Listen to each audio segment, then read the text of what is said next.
Welcome. Congratulations to all of you. Please be seated. It is my great pleasure as Dean and privilege to be with you in this, my 8th and final year as Dean, to celebrate the achievements of our graduates who have been in law school and graduated in this extraordinary time in our country and our world.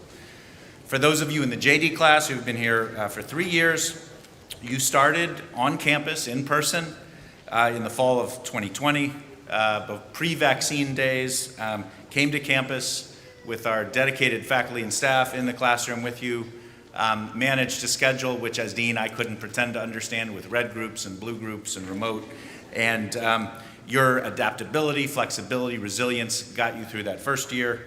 For all of you, those in the ML and LLM programs as well as the JDs, you're entering a world that is not yet sort of free of the pandemic's impact, although certainly we're thrilled to be able to congregate together.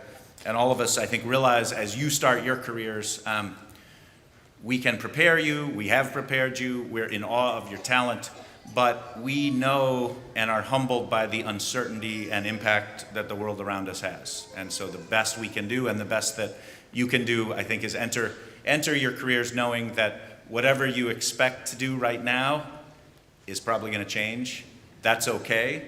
I was just at our alumni gathering on Saturday where we bring back 800, 900, 1,000 alumni. I can guarantee you, and they're doing so many amazing things in the public sector, private sector. Some of them have left the law altogether.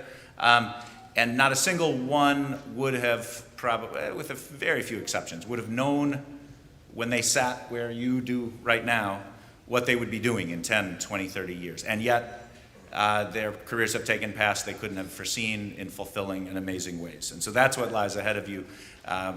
We can't predict, but we can know how successful you're going to be.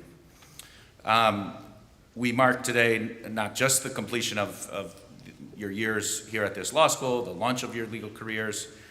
We recognize your perseverance and adaptability through that process. And we recognize that this is a collective enterprise. So joining me in congratulating you today are colleagues on the Penn Law faculty and staff, distinguished alumni, speaker, your own family and friends, and this year especially, our future dean and our brilliant faculty colleague, Sophia Lee, who I'm so thrilled will take on the dean's role this summer.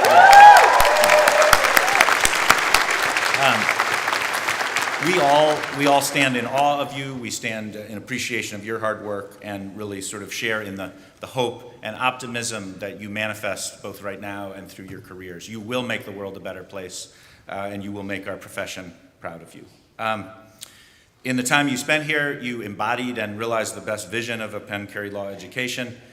You did a rigorous interdisciplinary course of study. The majority of you took classes or even degrees or certificates in other parts of this university. You've done tens of thousands of hours of pro bono public service nationally, locally, and globally.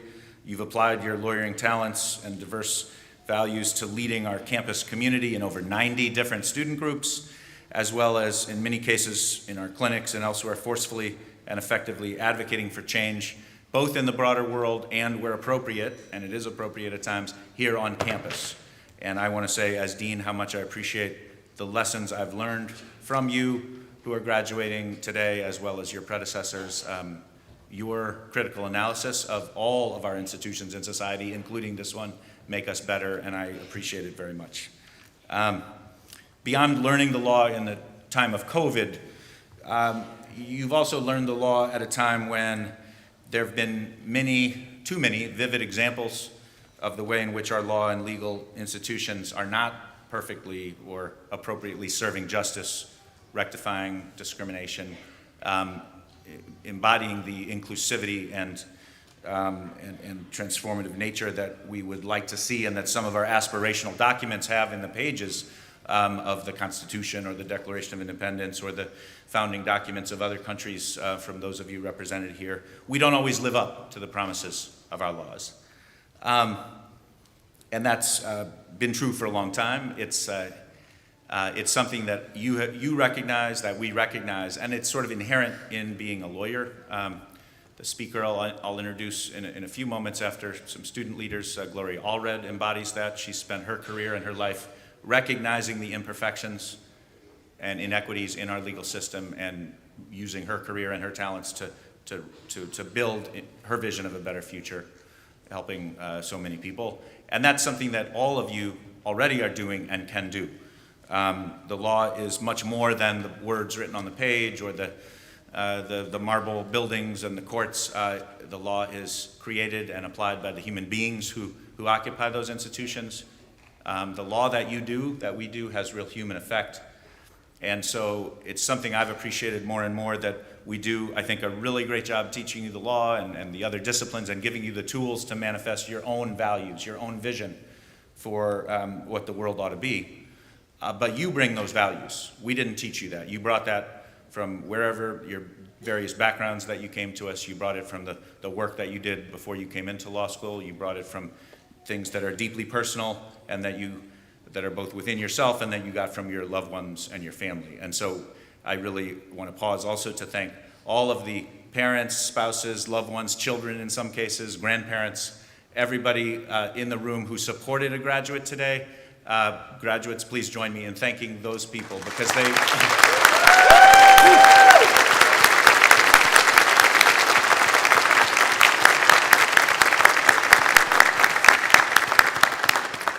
they gave you much more than the support, advice, resources, and yes, that was important, but they gave you the values, they instilled in you the ethos that you bring to the law, and the law is better for having all of you in it after today. So you'll be moving on into a world that is unpredictable, that's changing rapidly.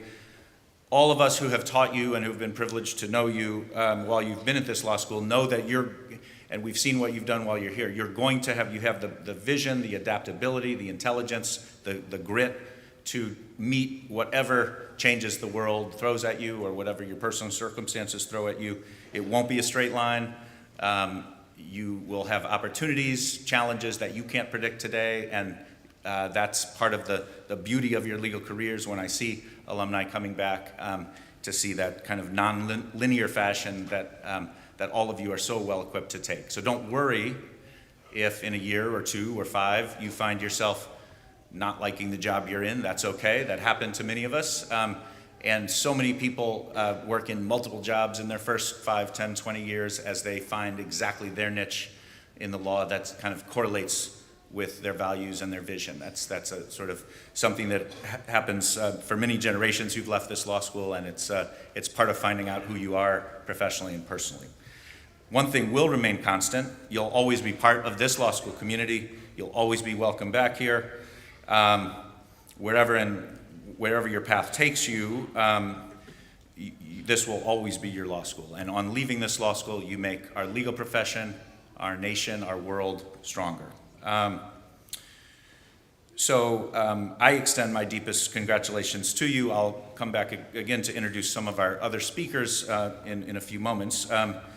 And let me start with speaking. We're going to hear from from leaders of 3 different degree programs: the ML program, the LLM, and the JD program. And so first, I want to introduce Ayodeji Aladesanmi, who is our ML, Master in Law Class speaker.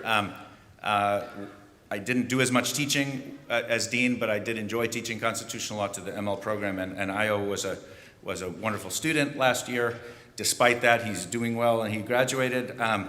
Comes from Georgia, and I think may be back working in Georgia or in Washington, D.C. in the field of public policy and politics, and I think has worked on the regulatory review while he was here. And for those of you who may not, the ML is our newest program.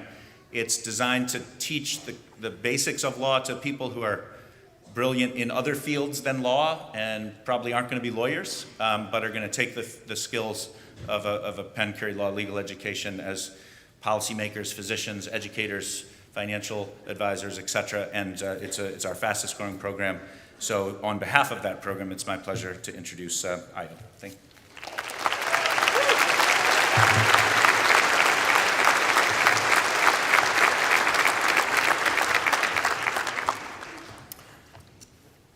Good afternoon, everyone. Congratulations to the Penn Carey Law Class of 2023, and I'm honored to be the graduation speaker for the Master in Law program.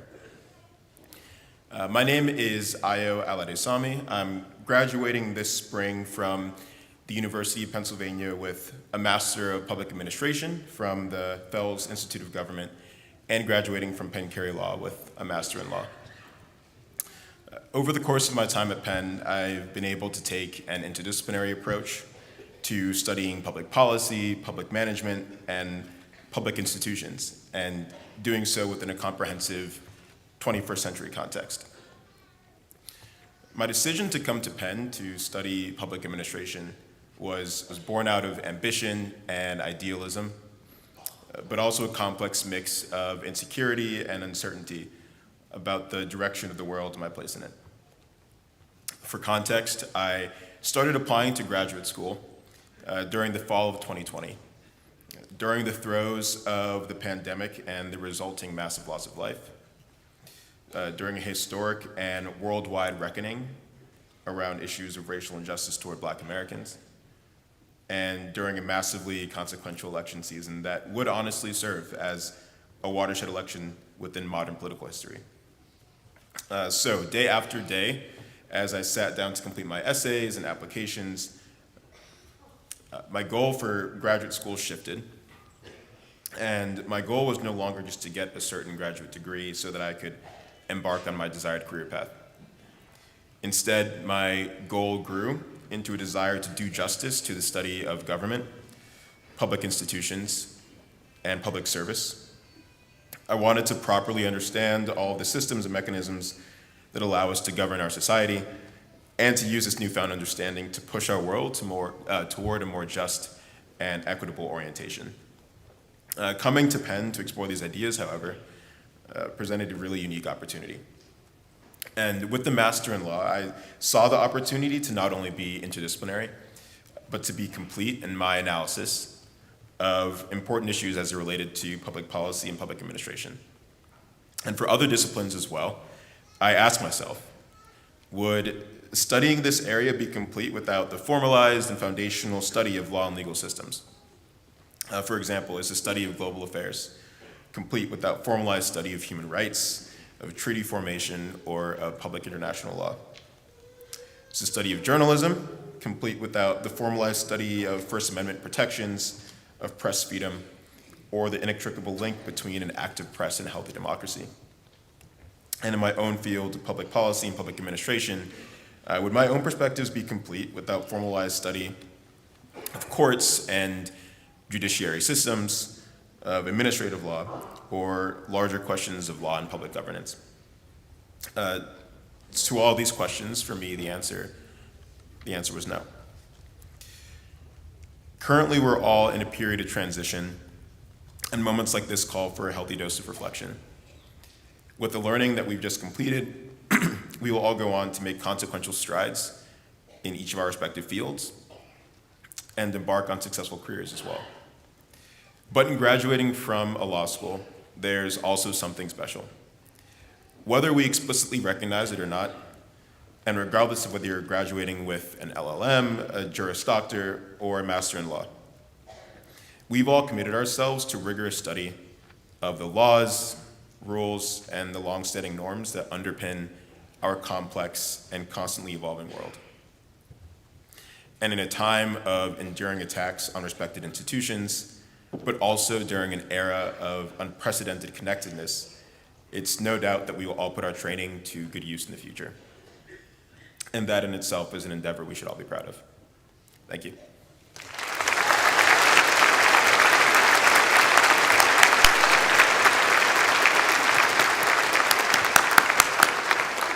Thank you. Next, we'll hear from two class speakers from our LLM program who were jointly elected. Maria Veronica Mercado Manalo, who comes to Penn from the Philippines, where she earned her law degree at the University of Philippines, and here was deeply involved in sort of our International Arbitration Association and a number of other activities. And Nestor Fernando Siazon, who also came from the Philippines and earned a law degree from University of Santo Tomas, and has worked as a lawyer in the Philippines and interested in international investment law and commercial finance. So Maria and Nestor, thank you. Yeah.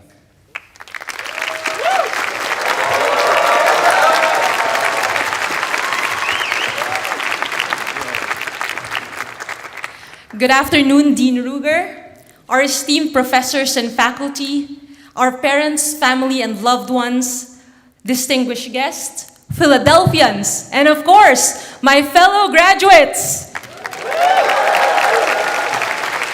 It's my honor to deliver the commencement address on behalf of this incredible and intelligent student body. On behalf of the class of 2023, I welcome our families and friends at the graduation ceremony of the Penn Carey Law School.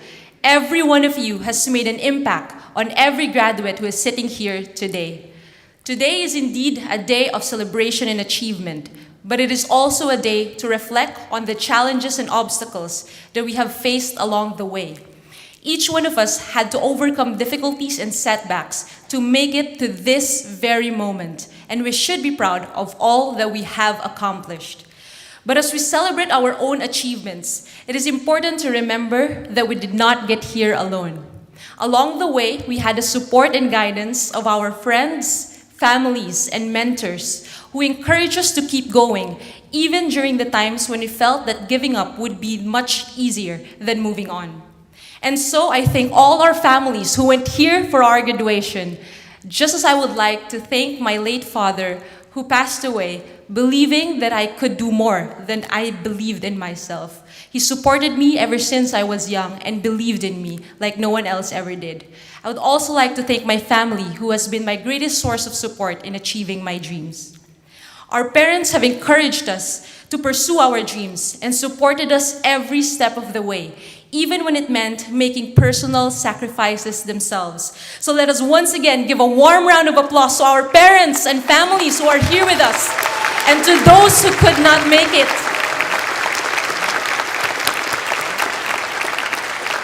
Thank you, families, for being our foundation and for helping us achieve our dreams. We could not have done it without you. Thank you so much.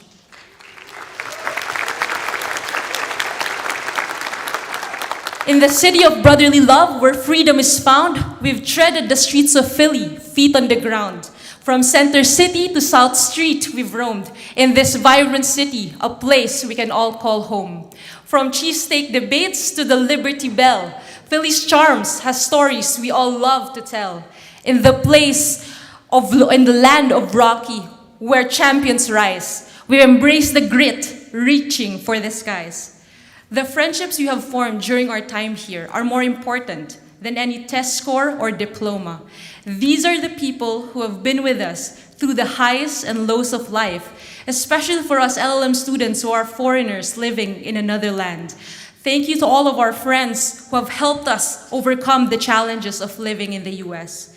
They're the ones who have made us laugh, who have challenged us, and have helped us grow into the people that we are today. As we go forward, let us not forget the friends that we have made. True friendship is indeed a treasure, a lifetime treasure. As many of you know, I have been given a second chance at life after surviving a serious accident that changed my life forever. The doctors told me that I was lucky to be alive, that my survival was nothing short of a miracle. I had to overcome immense physical, emotional, and mental challenges to get to where I am today. My experience is not exclusive to me. We all had to overcome difficulties to pursue an even greater dream. But we didn't let those challenges define us or stop us from pursuing our goals. As we graduate today, I urge you to remember that life is precious and that we should never take it for granted. Pursue your dreams with passion and determination. You are capable of achieving greatness, and the only thing standing in your way is fear. Today, as we wear our cap and gown, let us celebrate with the knowledge that we found. But this is just the beginning, the start of the quest to make an impact and to rise above the rest. LLM graduates, let's raise the bar high. In the footsteps of great legal minds, we shall all comply. With Philly in our hearts and our passion ablaze, we'll reshape the world, leaving a lasting blaze. Congratulations to the class of LLM 2023, oh so bright. We'll shine in courtrooms, fighting for what's right. From Philly's corners to the courtroom glory, from Philly's streets to the legal stage, together we'll make history, turning the page. So let's embrace the future, our legal wings spread, carrying the torch with justice ahead. Penn Carey Law, thank you so much for the memories, for shaping us into lawyers, ready for our destinies. In closing, I want to leave you with a quote from Helen Keller. She said, "Although the world is full of suffering, it is also full of the overcoming of it." Remember these words as you face challenges along the way, and never forget that you are capable of overcoming anything that life throws your way. I'm proud to stand beside you and to have shared this journey with all of you. So here's to the future as you raise the bar. LLM graduates shining like the star. In the East Side's glory, we will make our mark. Penn Carey Law, forever, we will leave a spark. Thank you, God bless, and congratulations again to the class of 2023.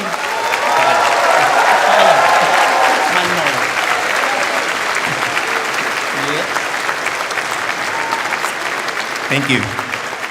So I didn't tell my family we were doing this, so hi mom, dad, surprise. So congratulations again to the JDs and LLMs. Congratulations as well to Penn Carey Law for graduating the best class ever. Class of 2023, let's go. And of course, for surpassing a certain law school in Cambridge, Massachusetts in the rankings this year. I mean,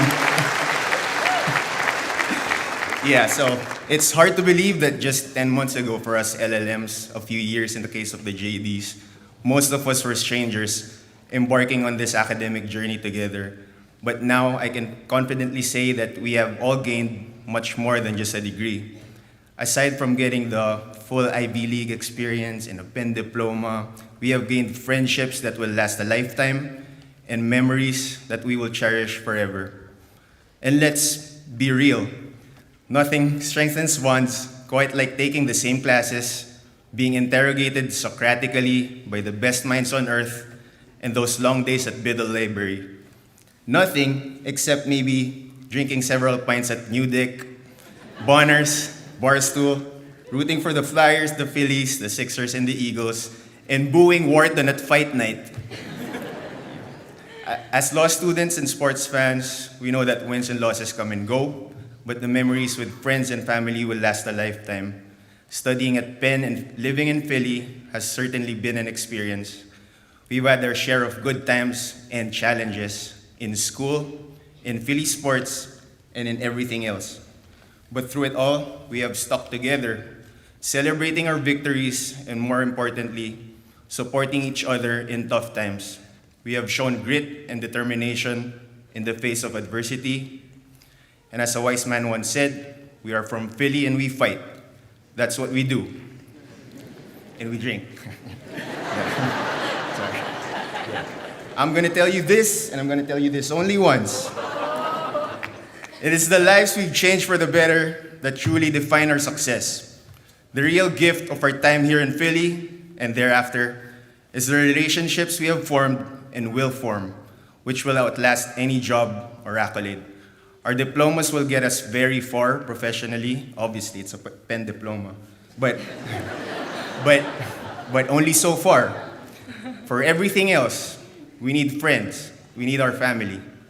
So let's remain humble and grateful for our loved ones who will continue to be with us through the ups and downs, just like how Philly fans will always stand by their sports teams, even though they keep breaking our hearts. The Sixers, man. Unless the Eagles win the Super Bowl this time. Yeah. So, as we say see you, not goodbye, to each other, to Penn, and to Philly, let's hold on to the memories we have created and the bonds we have forged. Congratulations, good luck, and cheers to us. Thank you, and go Birds!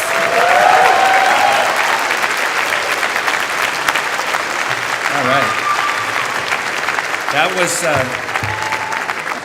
was the most Philly speech ever given, and you managed to throw shade at a different law school and at Wharton, and I'm glad this is not our December graduation, or Santa would have gotten booed again too. That's the.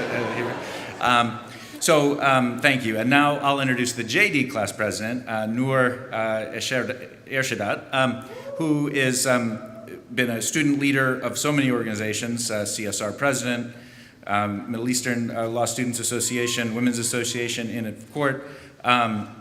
She has a leadership quality, though Noor would be a leader at this institution and everywhere else she's going to go, whether or not she's in elected office. And she has been a student leader certainly all 3 years here, and I appreciate your leadership, Noor. And she'll be headed to D.C. to work at the law firm of Simpson Thacher after graduation, and she will introduce some of the other class officers after her speech, who will then give a teaching award. Yeah.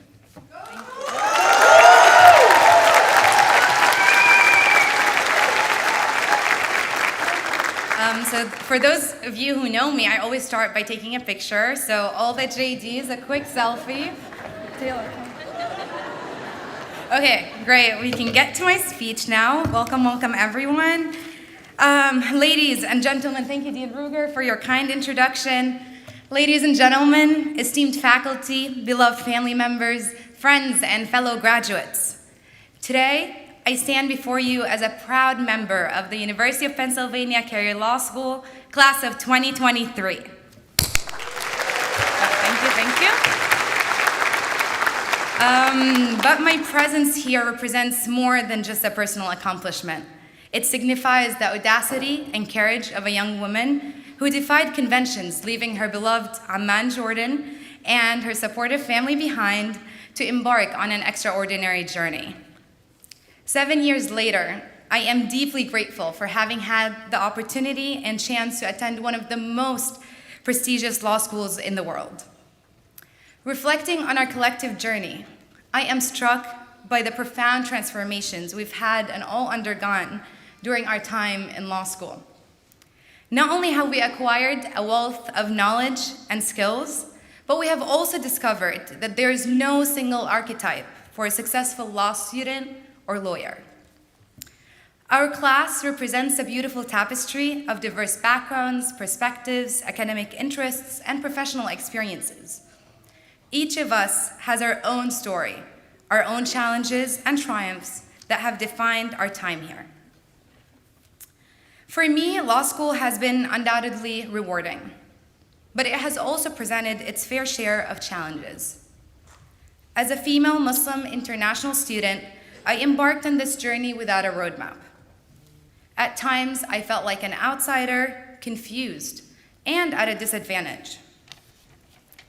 I struggled to find my place in this new unfamiliar environment and understand the unspoken rules that many of my peers seemed to navigate with ease. But as time went on, I realized I was not alone in my concerns. You, my incredible classmates, taught me that I do not need to change or conform to fit in. That I belong here exactly as I am, just as each and every one of you does as well. You have proven that despite our differences, we share a unique bond. And not just because we are the only ones to start as Penn Law students and graduate as Penn Carey Law students, but because our collective journey is something that no one else can truly understand or relate to. Looking back at how it all started, we navigated the early days of weekly COVID tests, the red-blue schedules, open green passes, and the amusing struggle to comprehend our professors and each other through our masks. But amidst these challenges, we still found moments of celebration and joy. We experienced the exhilaration of attending our 2L Barristers Ball, the first law school event after the pandemic, and made memories at bar reviews, bowling nights, and softball tournaments. Beyond these events, our class has excelled in assuming leadership positions in numerous organizations, enriching our law school journey. From joining journals and affinity groups to leading pro bono projects, We have had experiences that made our time here truly special. And hey, we must have done something right, because during our time here, Penn Law jumped from being ranked number 6 to number 4 today.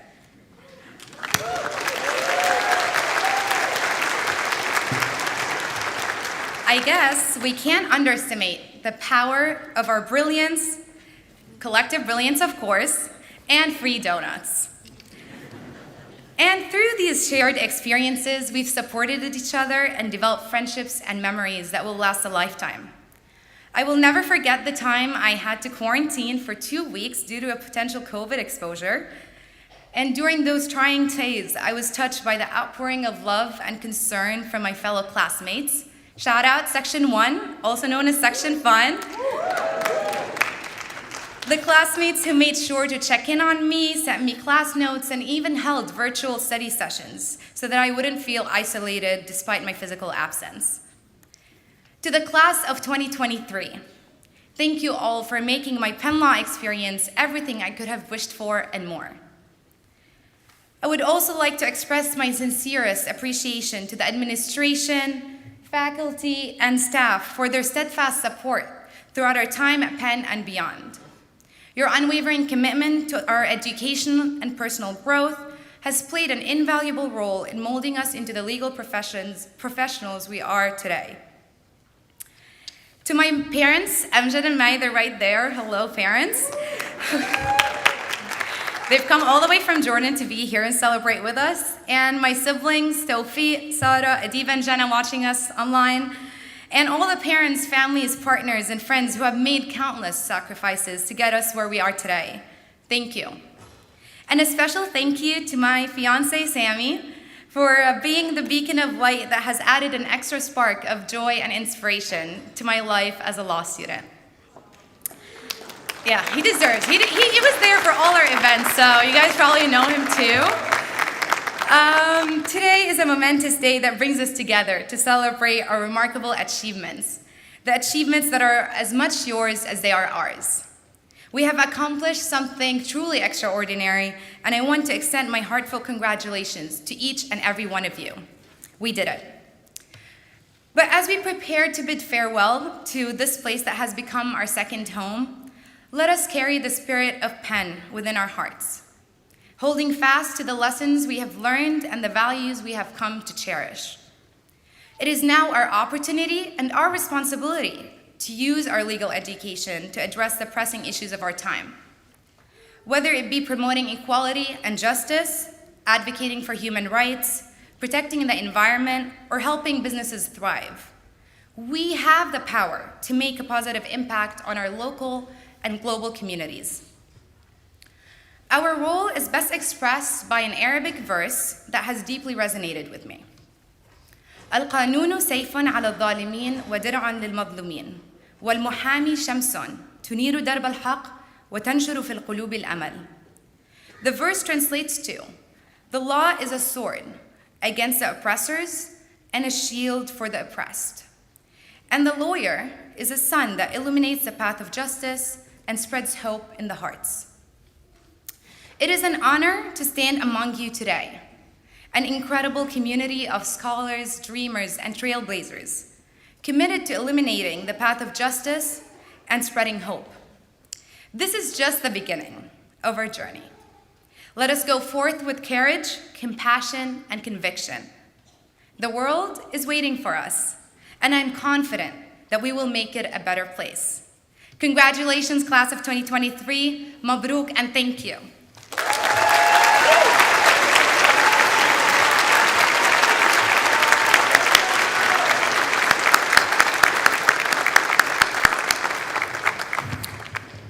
Thank you, Noor. I'll now introduce another JD class officer, Tayler Daniels, to present our highest teaching award, the Harvey Levin Award, to Sophia Lee. Tayler went to University of Oklahoma for undergraduate, where he may have appeared on stages like this as a drama and stage direction major, and has been a leader at the law school in our Balsa, Lambda, and our Journal of Law and Social Change, and is headed to Chicago to Latham & Watkins after graduation. Thank you, Tayler.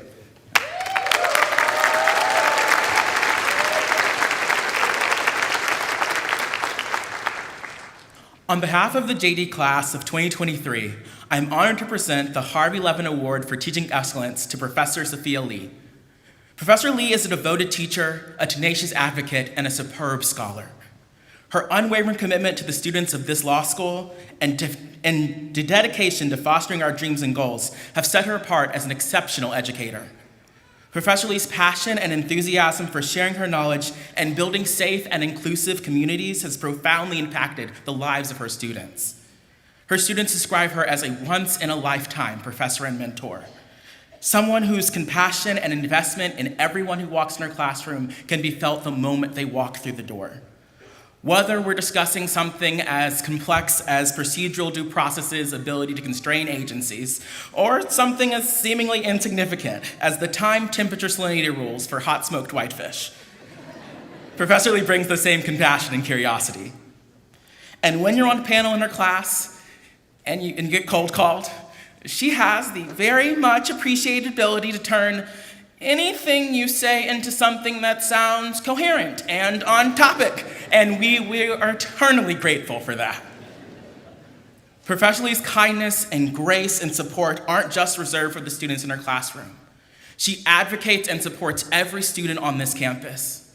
That's the reason she was named the first female dean of Penn Carey Law School, and what makes her so deserving of this award. Please join us in congratulating Professor Sophia Lee.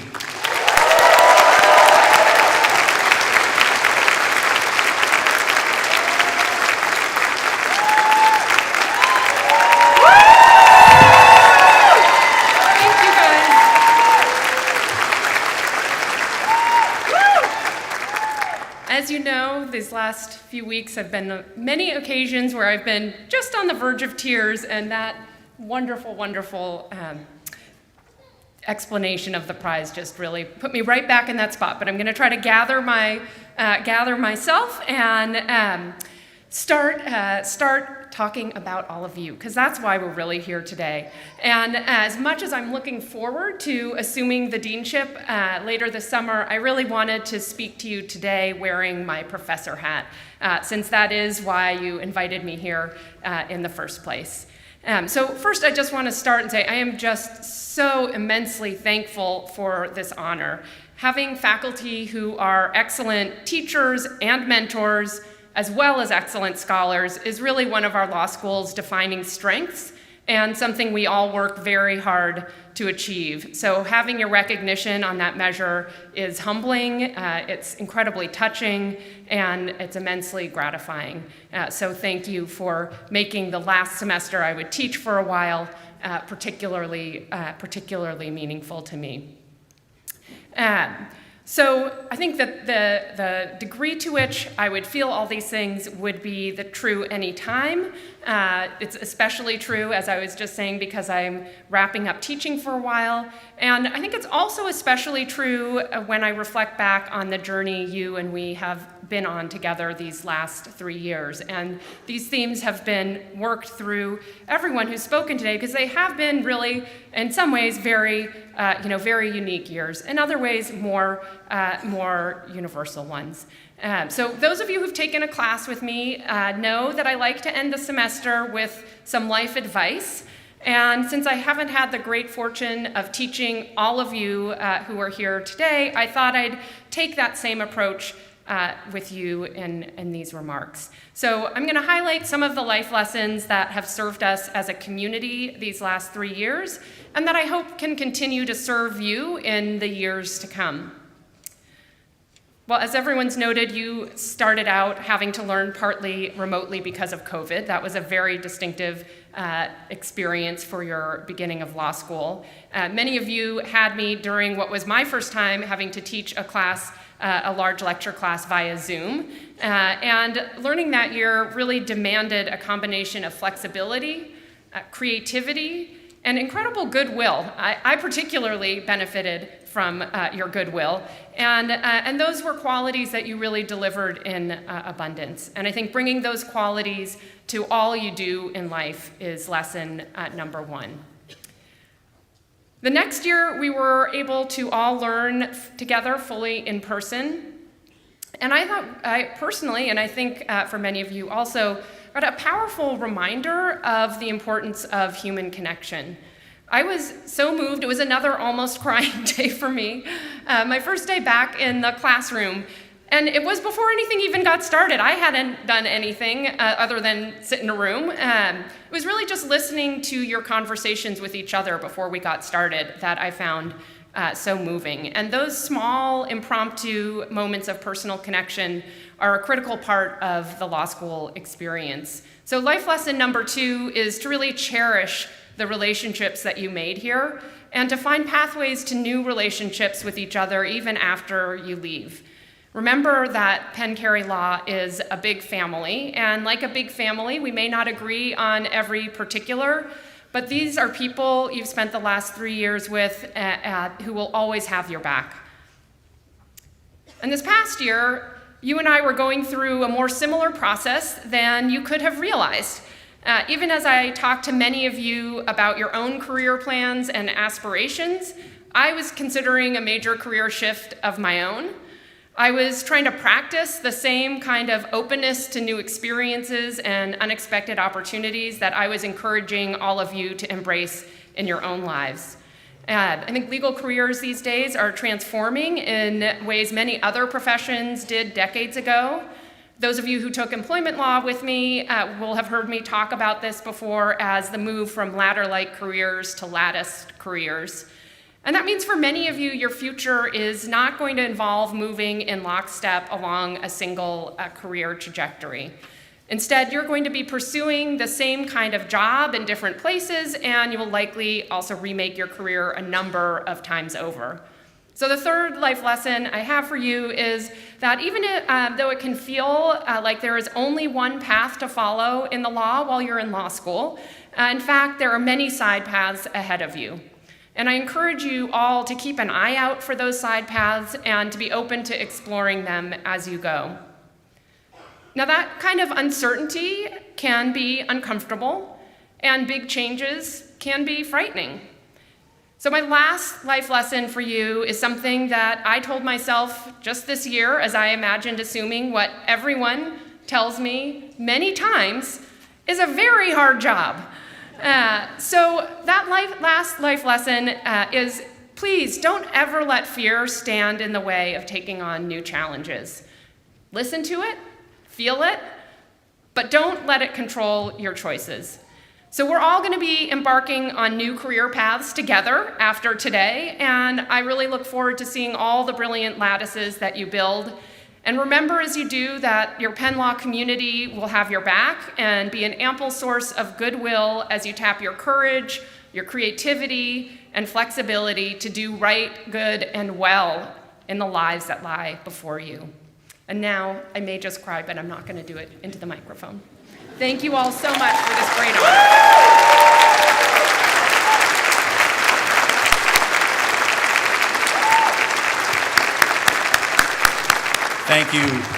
Thank you, Professor Lee, and I know I speak for all of us at just how happy we are that you're taking on this new job.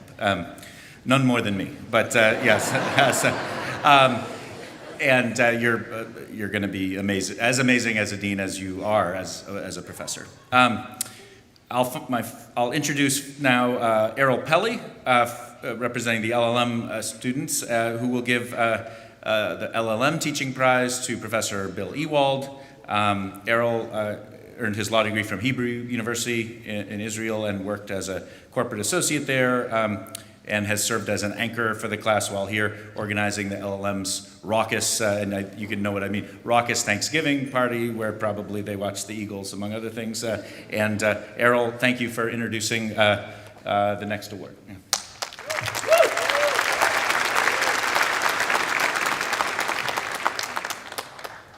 Good afternoon, everyone, and thank you, Dean Rigo, for the kind introduction.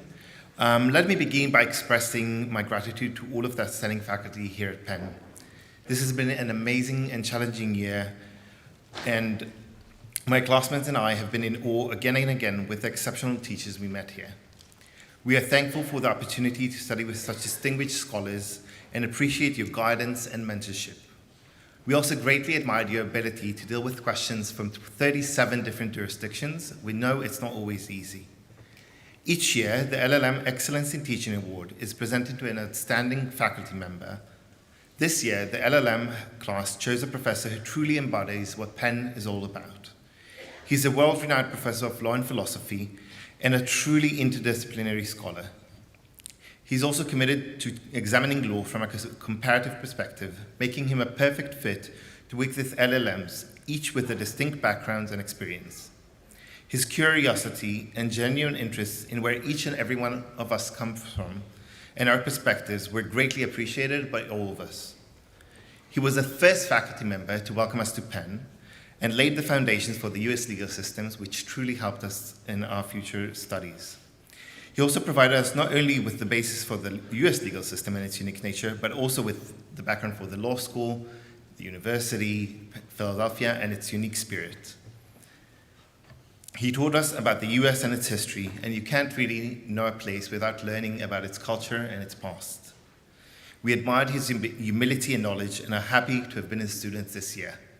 On behalf of the LLM class of 2023, I'm incredibly excited to present the LLM Excellency Teaching Award to Professor William Ewald, Professor of Law and Philosophy and Co-Director of the Institute of Law and Philosophy.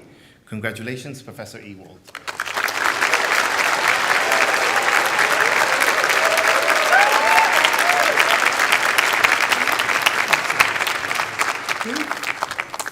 Thanks so much, Errel. I am honored and touched and somewhat at a loss for words.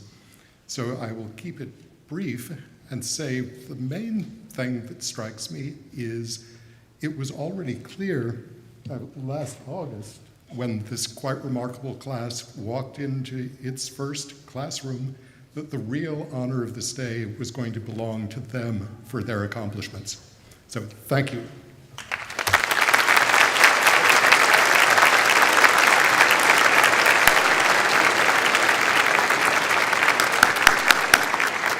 Thank you, Professor Ewald.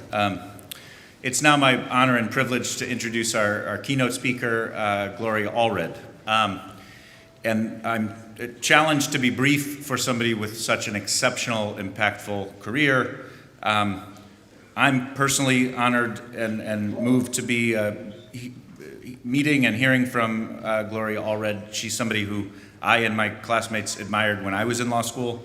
Her work for decades as an advocate for women's rights, fighting against discrimination, harassment, sexual violence on behalf of women, LGBTQ individuals, other victims of discrimination, has been legendary, successful. She brings prodigious trial skills and legal advocacy to individual cases, while at the same time shifting the needle and I think fundamentally shifting our perceptions of workplace equity, women's rights, holding people in power accountable for misconduct. And I know that she'll share many of those, share that with us in her speech. The national honors Gloria Allred has received are myriad. I'll only say, to truncate them, she's received high honors and praise from President Ronald Reagan, Barack Obama, many other high officials in between. She's received Lifetime Achievement Awards from the National Organization for Women, from the American Association of Trial Lawyers, and many, many other bar and civil rights organizations. I will note, apropos of our LLM speakers, although Ms. Allred made her career as a national figure, but mostly based in Los Angeles, where she founded her law firm there, she is Philly bred. The grit and determination that has manifested, I think, has Philly roots. Born here, went to high school here, went to the University of Pennsylvania as an undergraduate, taught school here, and then also taught school as a public school teacher in Watts in Los Angeles. So like some of you in the graduating class, certainly law school's easy after teaching school and in primary and secondary schools. And so clearly all of those experiences has gone together to make somebody who's had as much impact on behalf of improving the lives of individuals facing discrimination. It's hard to think of anyone who's had more impact over the past many decades than Gloria Allred. So please join me in welcoming her.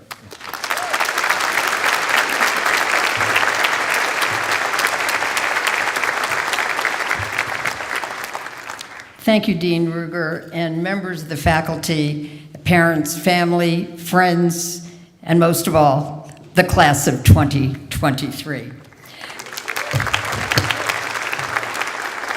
Thank you for inviting me to share my thoughts today on your graduation from the University of Pennsylvania Carey School of Law. I'm especially glad to be back in Philadelphia, where I was born and grew up. As you may have heard, I was privileged to have been a graduate of the Philadelphia High School for Girls, and I was blessed to have been accepted and have been graduated from Penn in 1963. As we all know, Ben Franklin was one of the founders of the University of Pennsylvania, and my class cheer was, "Poor Ben Franklin never did see a class as great as 63. Poor Ben." But now that I've heard so many wonderful stories about your class, I need to rephrase this cheer and say, "Poor Ben Franklin never did see a class as great as 2023. Poor Ben." I'm going to say that one more time because after that I'm going to ask you to join me on it. So, poor Ben Franklin never did see a class as great as 2023. Poor Ben. Now let me hear it. Poor Ben Franklin never did see a class as great as 2023. Poor Ben. One more time. Poor Ben Franklin never did see a class as great as 2023. Poor Ben. Yeah.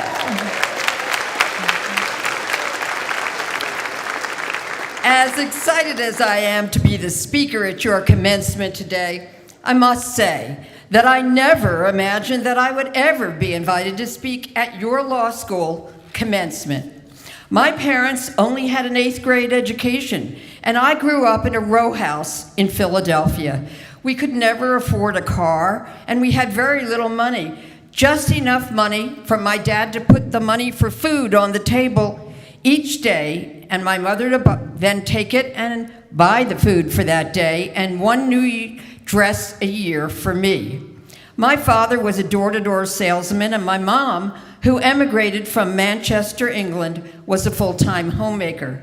My father, however, saved everything that he could so that I could have a college education. And my mom always encouraged me to read. They are, even though they have passed, the wind beneath my wings. Because they emphasized getting a good education, I was accepted to the Philadelphia High School for Girls, a public school, which gave me the confidence to believe that I had value and could be a leader, even though I was a girl. That was radical thinking at that time, and in many countries around the world, it still is. I was encouraged by my teachers to apply to Penn, which I did, and Girls High and Penn changed my life. At Penn, I learned, as James Thurber said, quote, "It is better to know some of the questions than all of the answers," end quote. At Penn, I also read The Invisible Man by Ralph Ellison, about the oppression of African Americans and how their oppression was invisible to so many Americans. I was shocked by how little I knew about their struggles. At Penn, too, I learned other lessons. I met a handsome, brilliant Penn fraternity boy in my freshman year. I married him in my sophomore year. I became pregnant and gave birth in my junior year and divorced him in my senior year.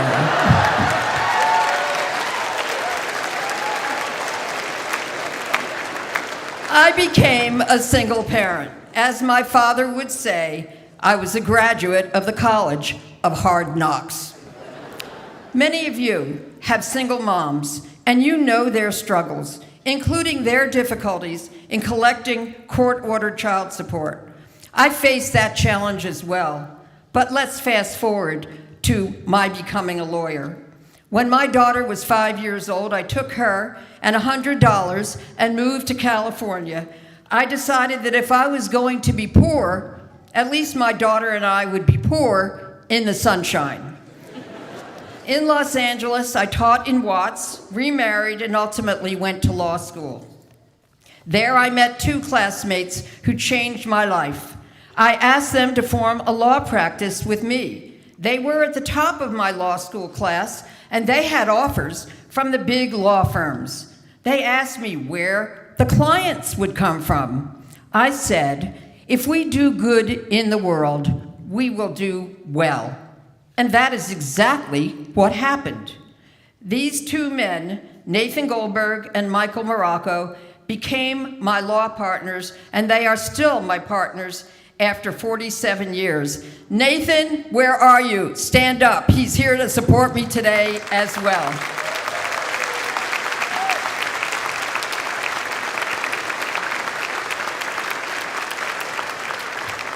Our practice has essentially been a David versus Goliath practice, or Davida versus Goliath. Although many times Nathan and Michael thought I was a bit crazy to do some of what I have wanted to do, they have always supported me, because as we say in the women's movement, men of quality are not threatened by women of equality. Do you agree?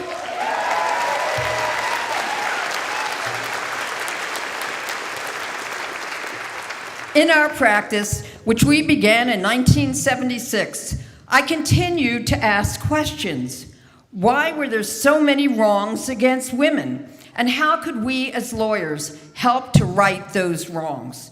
Why had so many of the wrongs against women been invisible to me and to the public?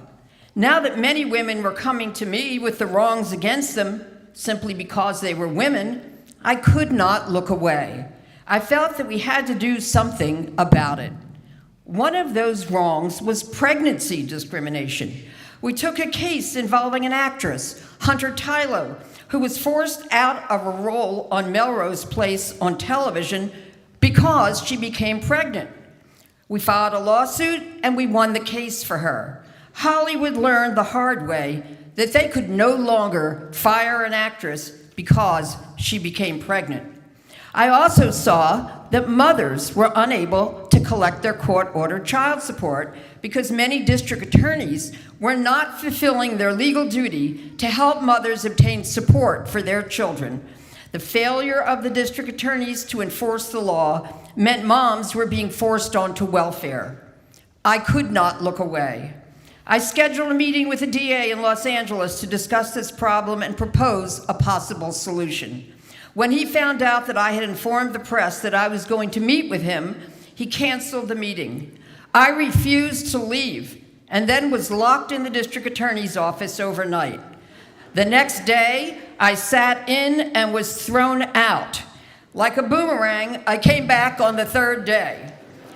Because I refused to give up and kept coming back, ultimately the DA, who had refused to meet with me, finally agreed to meet, and he and some other district attorneys implemented what I had proposed, resulting in millions of dollars of child support for single moms. Thank you. And all credit to the single moms who came to support me with their signs and their babies. I continued to ask questions about wrongs against women, and we continued to file lawsuits for them. We challenged Saks Fifth Avenue, a store who charged women more than men for alterations on their clothing, and we won a change in policy nationwide. We filed a lawsuit against dry cleaners who charge more for cleaning women's shirts than men's shirts, and we won. I challenged the formerly all-male Friars Club in California and New York, who had no women members, and we broke down the barriers against women. I challenged California Governor Jerry Brown for not keeping his promise to appoint many more women judges if he was elected. After I continued the criticism of him publicly, he appointed more women judges. In the 80s, we filed the first major lawsuit against the Catholic Church and against 7 Catholic priests who had sexually abused our brave client, Rita Mia. We also filed a successful lawsuit against the Right to Life League of Southern California and the Pregnancy Counseling Center, South Bay, for practicing medicine without a license and engaging in misleading advertising. In addition, we began the reckoning by challenging powerful men who were raping and sexually harassing women. We were also taking on men who were sexually abusing children. We challenged them in court, and we challenged them in the court of public opinion. We also successfully represented Mexican American women who were excluded from the job of picking grapes because a grower would only hire men. We also litigated a case against 3 judges who refused to allow courthouse employees to speak Spanish at the courthouse. Then came issues of discrimination against individuals who were lesbian and gay. In the early 1980s, we filed a lawsuit against a fine dining restaurant which would not allow 2 women who were lesbian life partners to sit in the romantic section of the restaurant. Ironically, they were there to celebrate Martin Luther King Jr.'s birthday. We won a precedent-setting decision for them in the California Court of Appeals that businesses could not discriminate because of a customer's sexual orientation. As a result of that case, a man asked me, "Gloria, are you a lesbian?" One of my clients told me how to answer that question. I looked him in the eye and I said, "Are you the alternative?"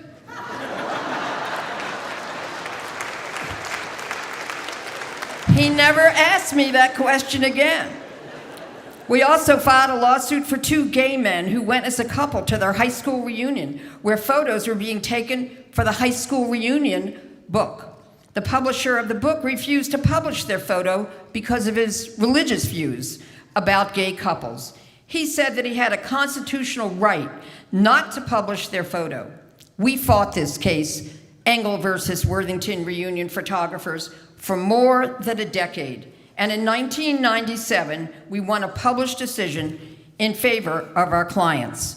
A case with similar issues will be decided next month by the United States Supreme Court, although the plaintiff in the Supreme Court case has not been injured as our clients were.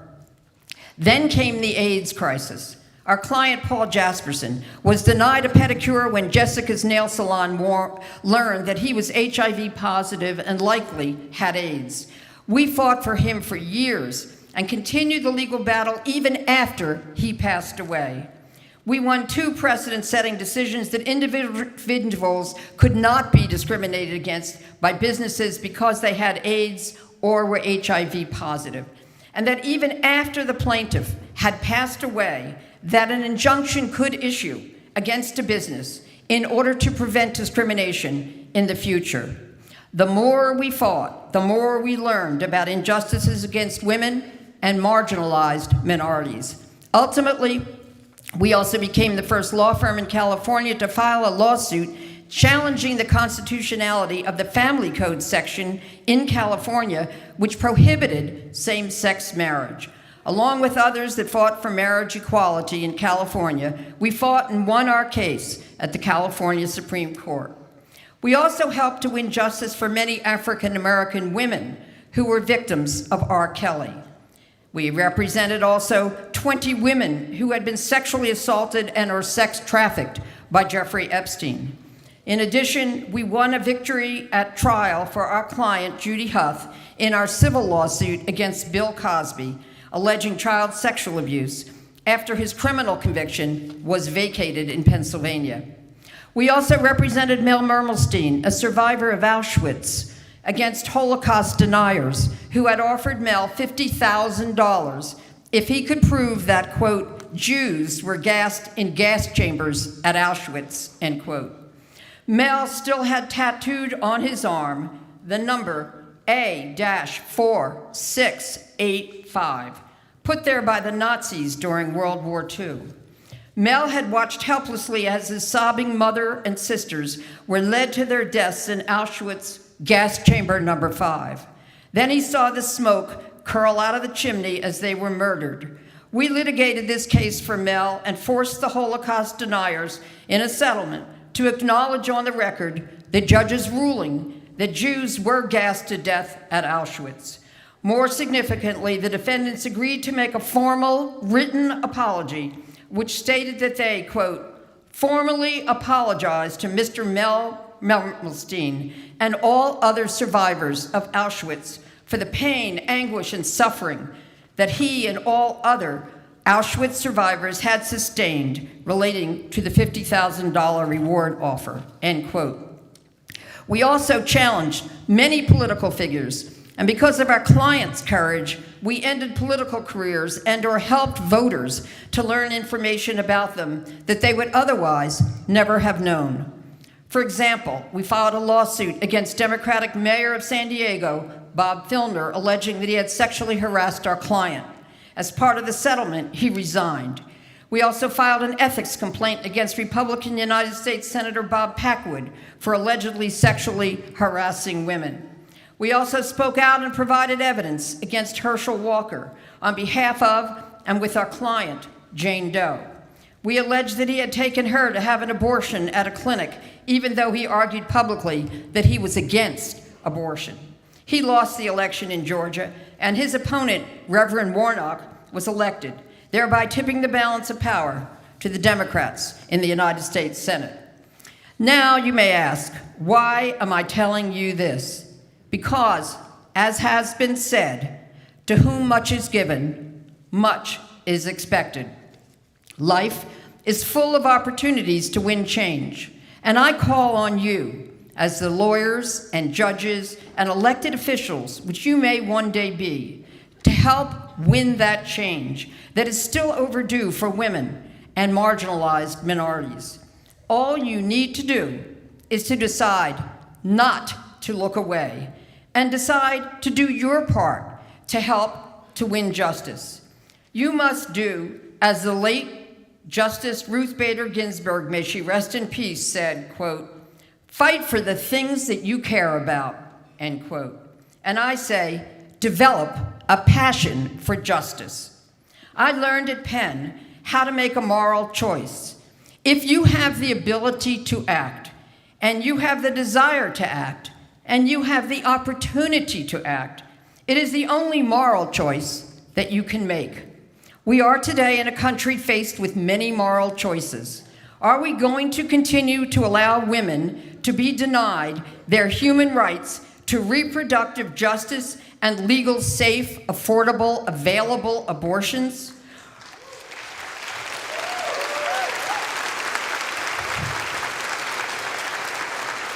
Are we going to endanger the lives of women and girls and force them to almost die from illegal abortions, as I almost did before Roe v. Wade?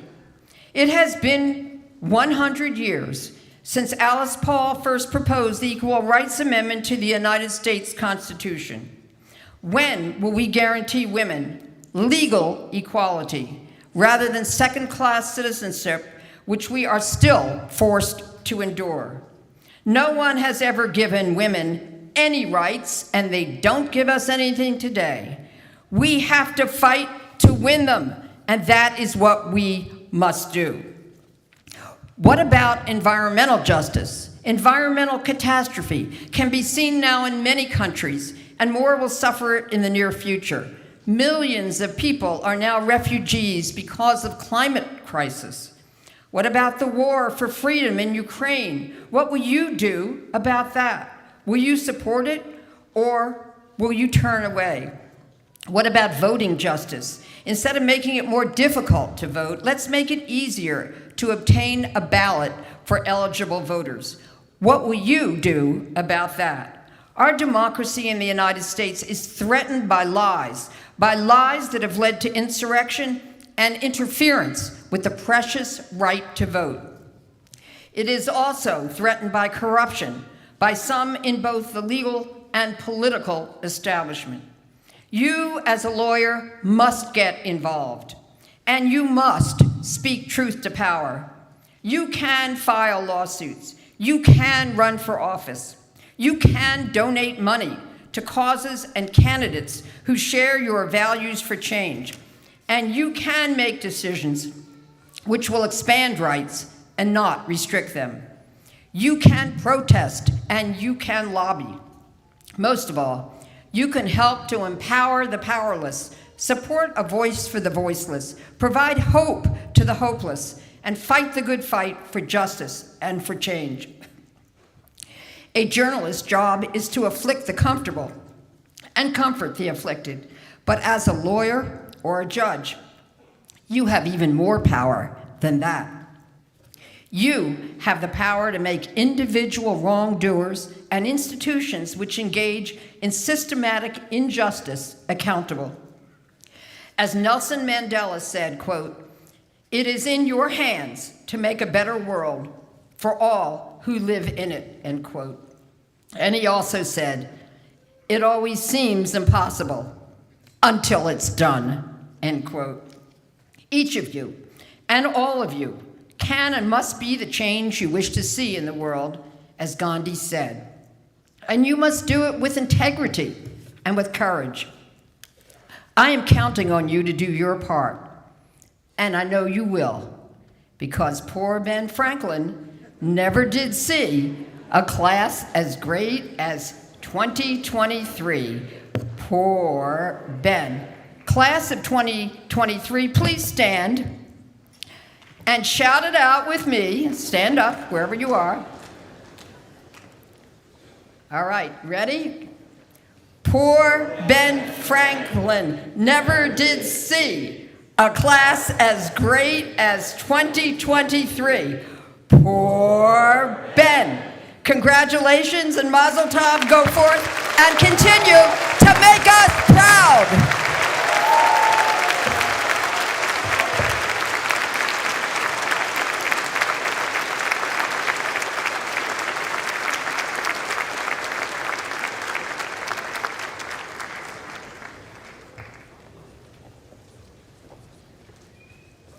Good afternoon, everyone. I'm honored to present to you this year's recipients of the Master in Law degree. In absentia, Elena Abrosimova, excuse me. I'll give it a moment for the line to catch up to us.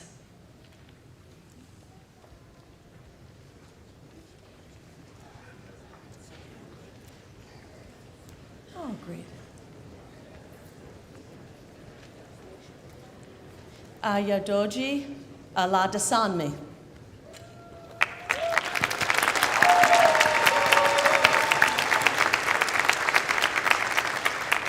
Patrice Allen. Congratulations.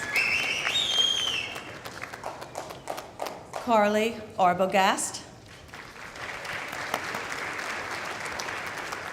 Congratulations. Nazora Arman.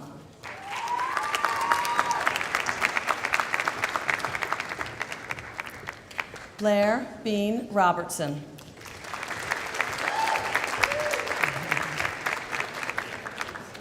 Tanya Renee Bennett. Congratulations.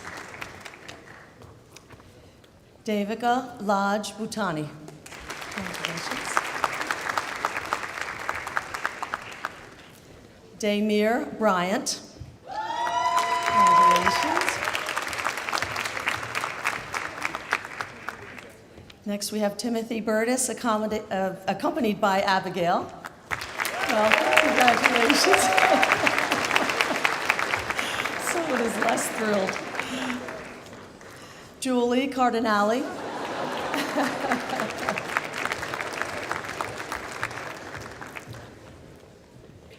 Justin Chen.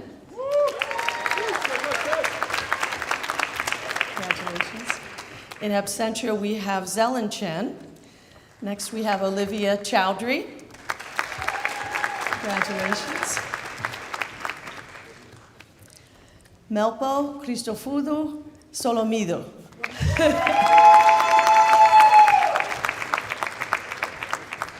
Ricky O. Coles Jr.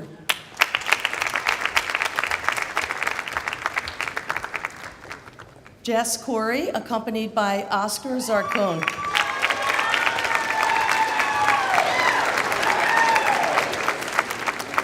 In absentia, we have Jason Dietz. Next, we have Emily Dowd. Congratulations. Raquel Giron.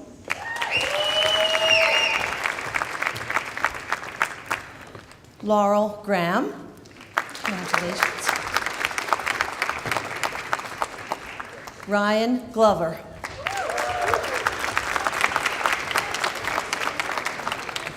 Mariah Hardy, accompanied by Mason Maldonado.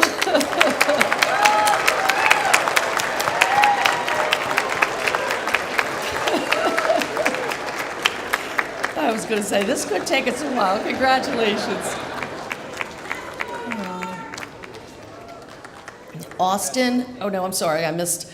Artemis Valahu Cook in absentia, that's right, yes. Next we have Austin Leibowitz. Congratulations. Mary Ellen Lovejoy, congratulations.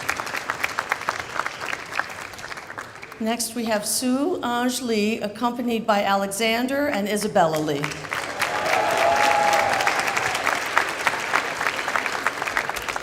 Next in absentia, we have Paraste Malihi, and then Mary Marino. Congratulations. In absentia, we have Pamela Pinkerton Mason. Next, we have Christine Loftus Master. Congratulations.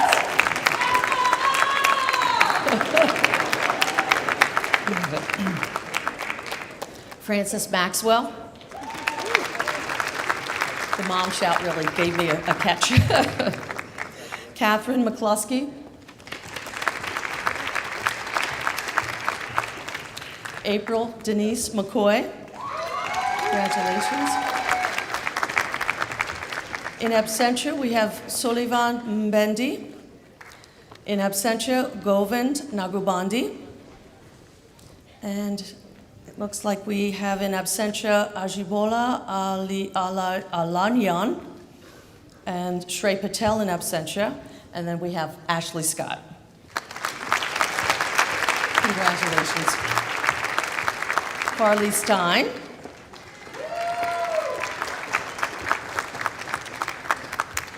Next we have Zine Quan Zi. Congratulations. And Qian Yue. Congratulations. Alan Yue.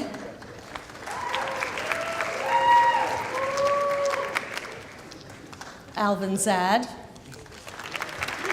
Congratulations. And Rochi Jean. Congratulations to the Master in Law degree recipients. Thank you.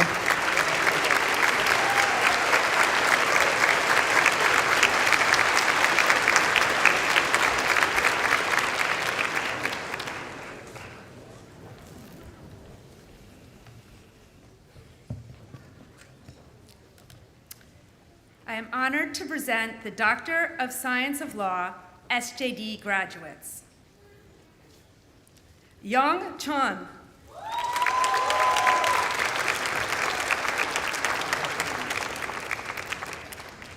Betha Igbinosan. Presented by Osagi Imigoji, LLM class of 1985, chair of the Law School Board of Advisors, and a member of the University Board of Trustees.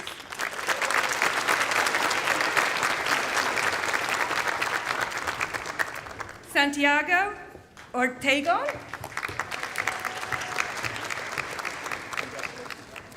Ilya Rodiak.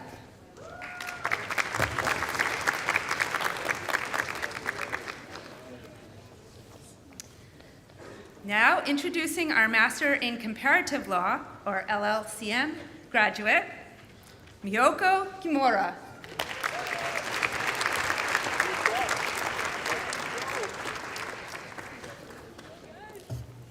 All right, it is my great honor to present to you the LLM class of 2023.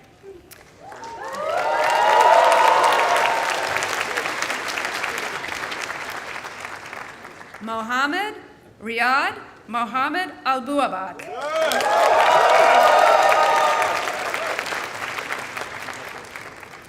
Aruba Sattar Ahmed.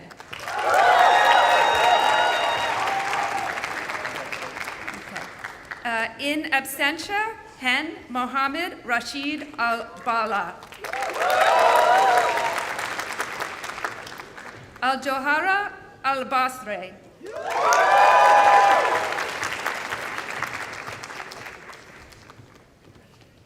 Latifa Abdullah Al-Mari.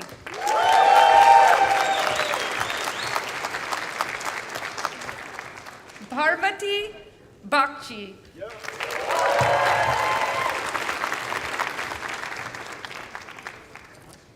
Veronica Bazanova.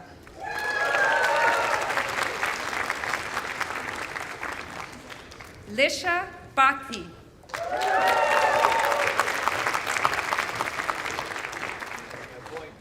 Jonas Bond.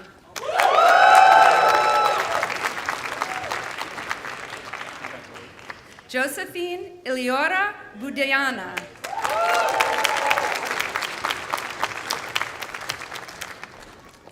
Victor Cabezas Alban.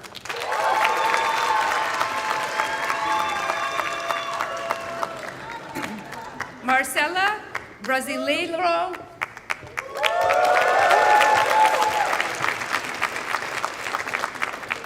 Xi-Ing Chen.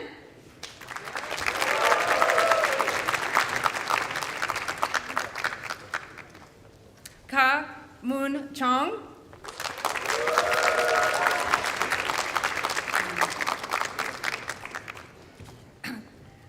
Taniwat Chuipan.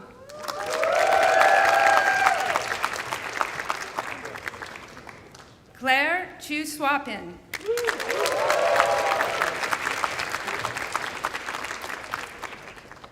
Dakshita Chopra.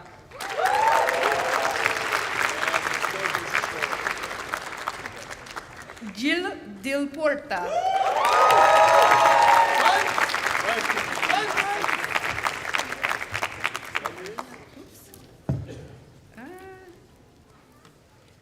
Aisha Kandinesh.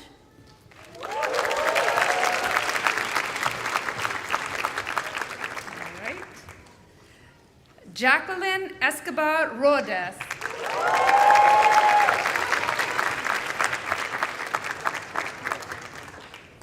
Kizia Ezekiel.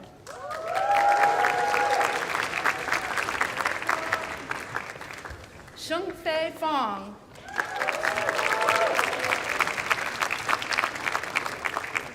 Andrew Furlan.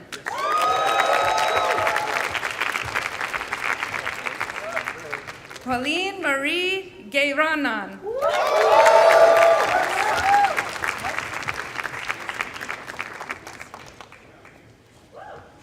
It's not on. Okay. Yuha Ding.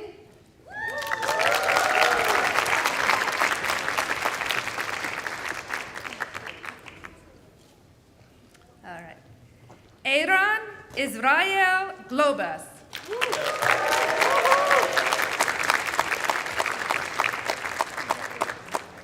Marta Godleska in absentia.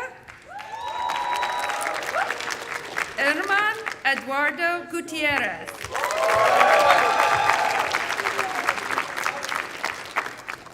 Tin Gu Han.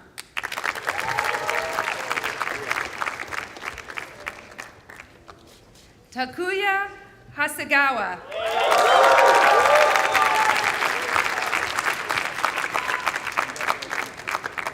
Jin Chong Hong.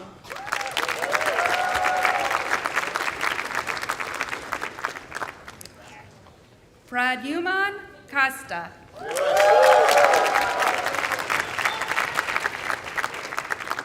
Damitra Kalantoni.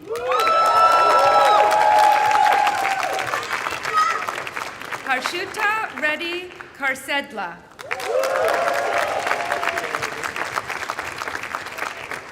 Gustavo Kastrup.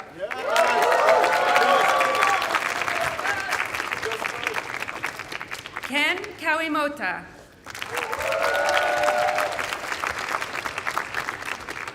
Mohammed Risky Kena Ross. Ken Ross. Okay. All right. Nemo Chebet Nakirote Herring.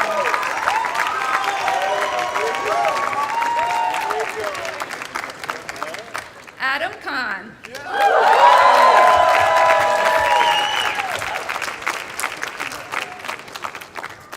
Asto Kurano.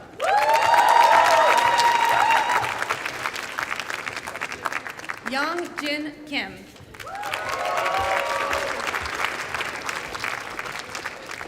Yoshimi Kishimoto. Philip Maximilian Kristen.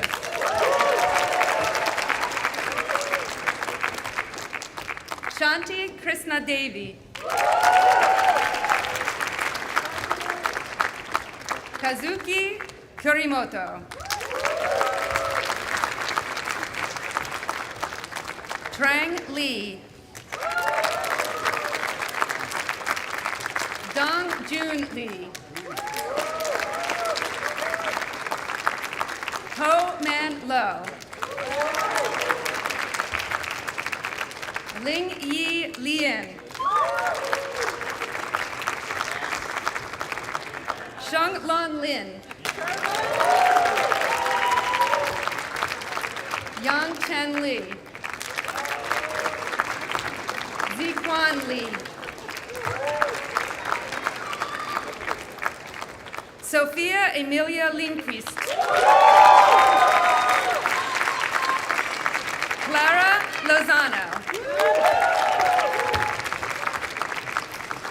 Gofar Lombentobing. Sebastian Luque Chare. Ayal Lori Pardes. Ross Mallory.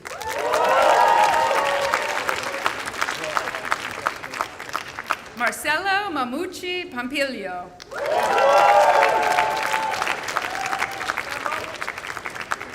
Maria Veronica Mercado Manalo.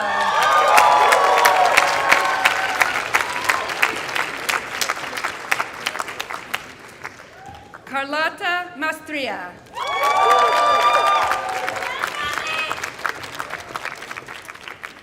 Eureka Matsuda.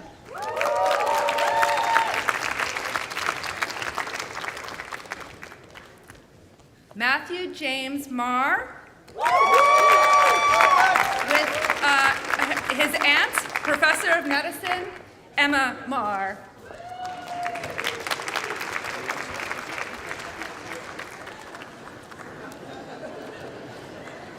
Mariana Maheye.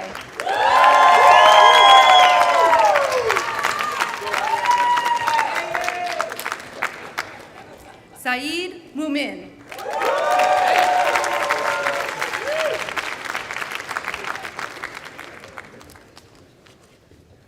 Haruka Morimoto, with father Akiro Awimoto, Wharton graduate.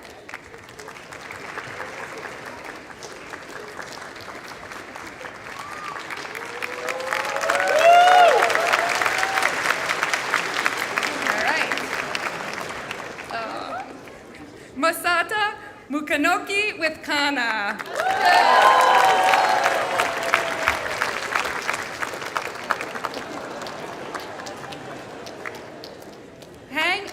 Nam.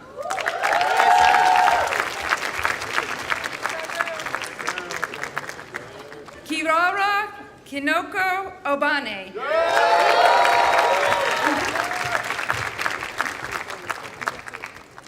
Karina Miranda with Isabella.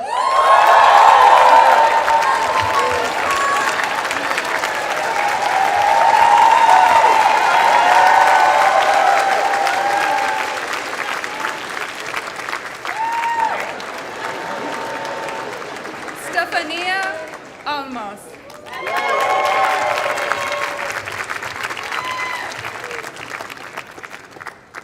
Uy Samuel Oni.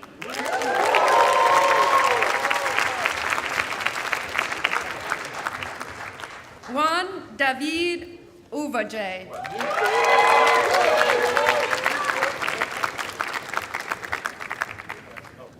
Errel Peli.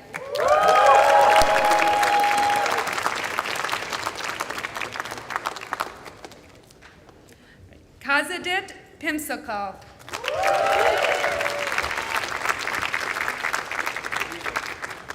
Federico Privatera.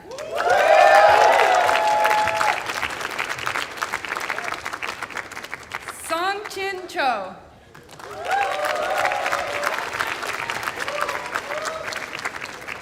Norzada Raja.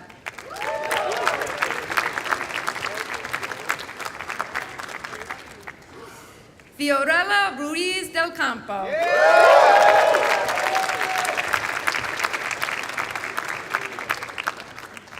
Yuki Sakioka.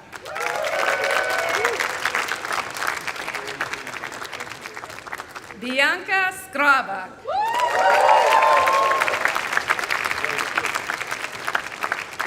Roy David Shapira.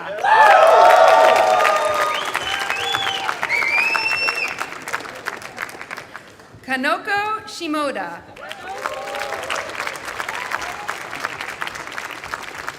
All right. Nestor Fernando Siazon.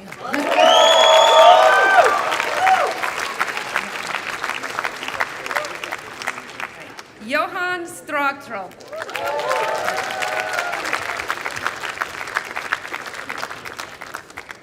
Paula Muniz Trinity. Okay, in absentia, Ashwarya Travidi. Junichi Tsuji.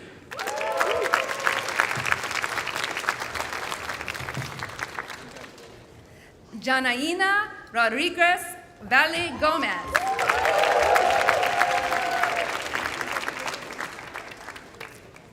Rodolfo Vega Pizarro with Magdalena and Josefina.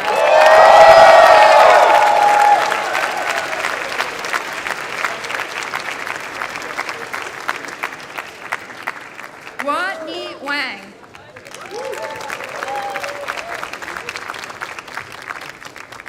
Yuhei Watanabe.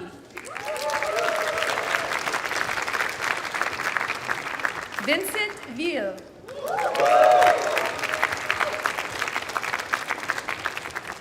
Song Jun Wo. Shen Yong. Cha-Chan Yi.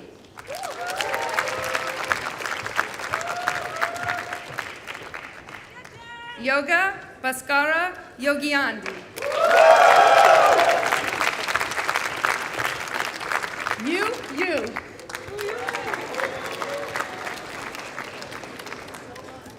Golshid Zahir A. Momi.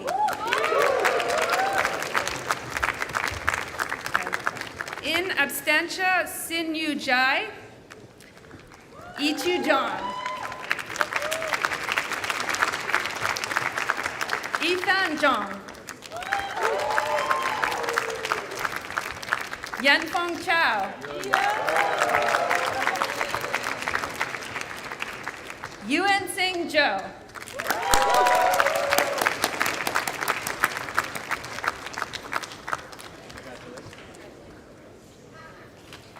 Let us all give congratulations to the LLM class of 2023.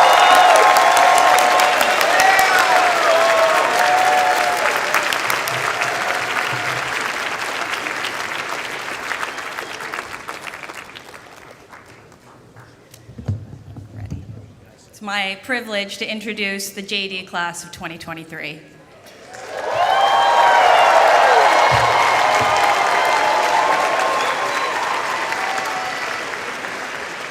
Louis Abreu, in absentia. David Ako Abanaw III.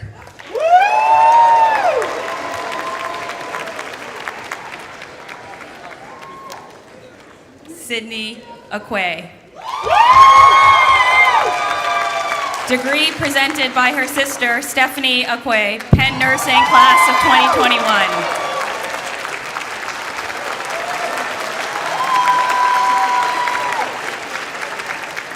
Audrey Michelle Adams.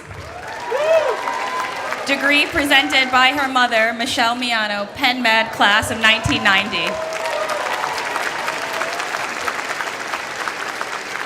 Ruben Aguirre Lamas, Jr.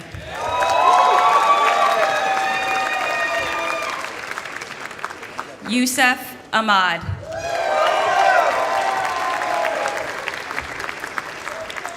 Stephen An.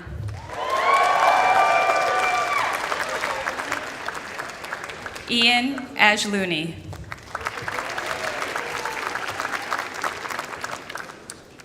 Nema Ali.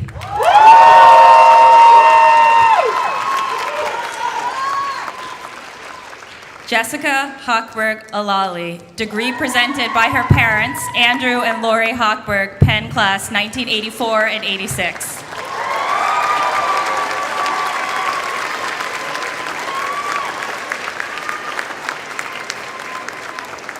Erica Alonso Lopez, in absentia. Lydia Anglin.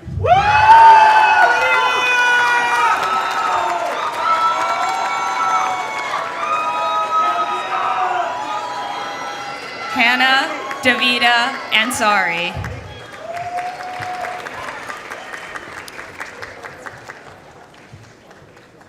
Safa Arun.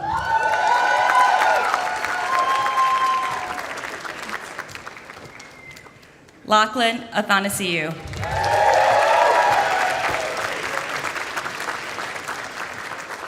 Andrew Azorski.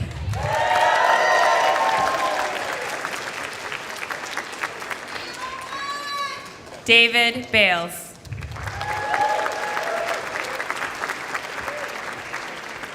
Camilla Bailey.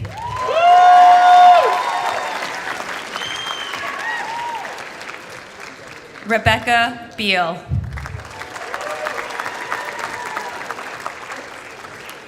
Elizabeth Bedrick.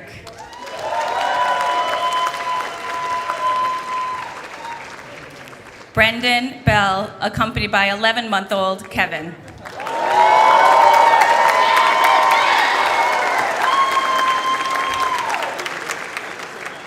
Matthew Bella.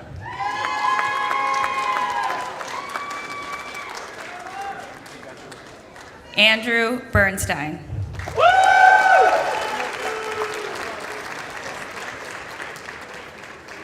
Sharani Bhatti.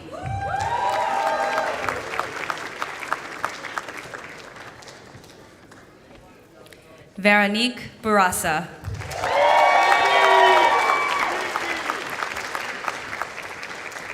Maya Bradley.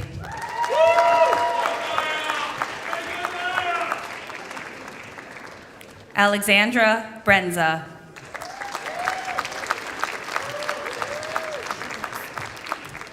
Sarah Brody Bazar. Degree presented by her sister, Emily Brody Bazar, Penn Carey Law Class of 2020.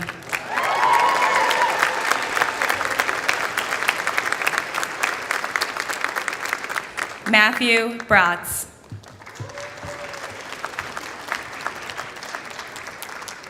Cameron Brusco.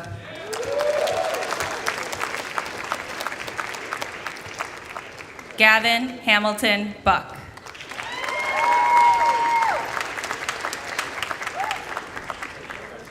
Danielle Kelly Buckles. Margaret J. Carroll.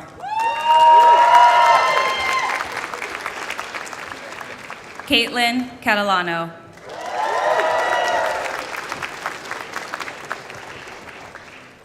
Anya Chen.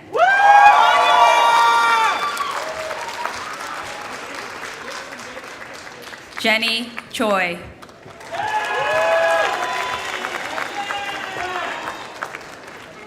Anthony Chu.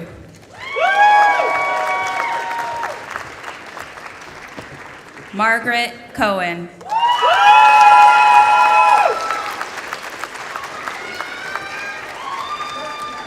Jordan Cohen Kaplan.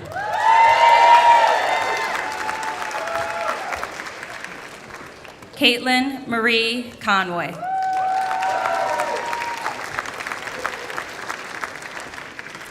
Michaela Cordasco.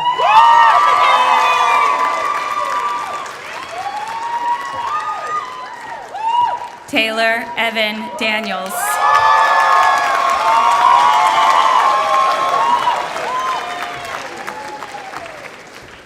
Casey Lee Danoff.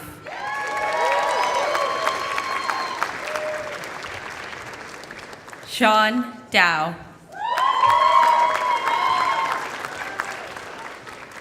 Jennifer Davis.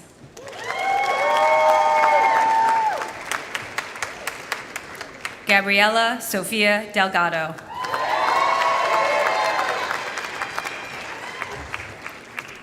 Niall Delso.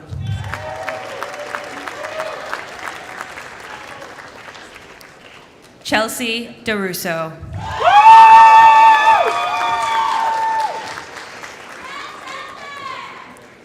Grace Marie Dietrich.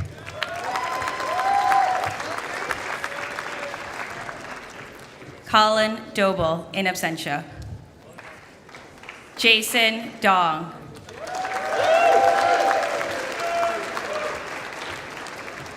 Tianyu John Dong.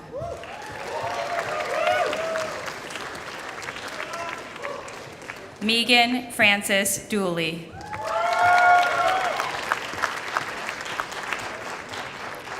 Chengwu Du.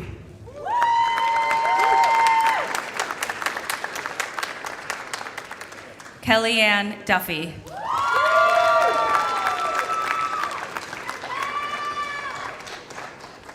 Brennan Elizabeth Durr.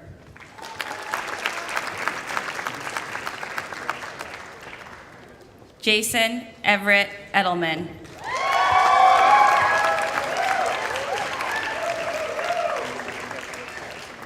Charlotte Eden Edelstein.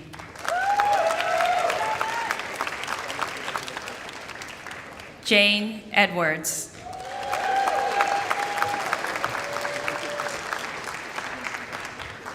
Joshua Elbay.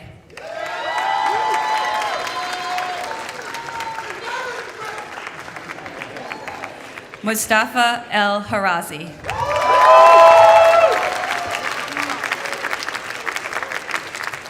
Margaret Ann Elias.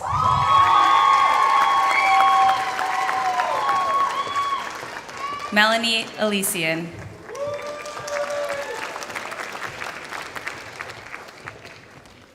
Catherine Erickson.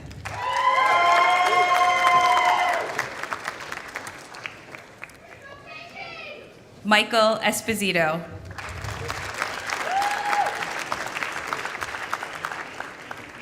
Gordon Estes.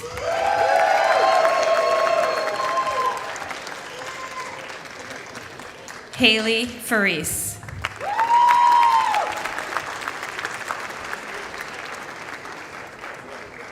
Quentin Fisher.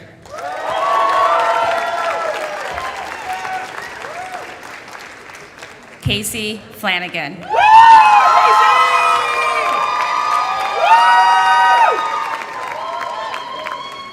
Matthew Fleming.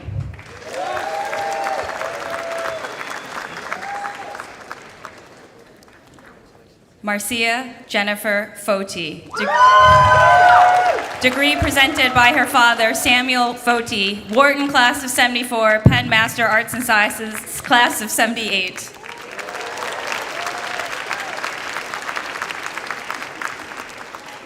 Stephen Friedner.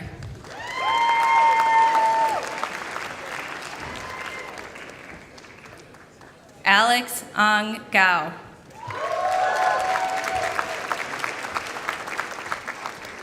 Alex Geisel.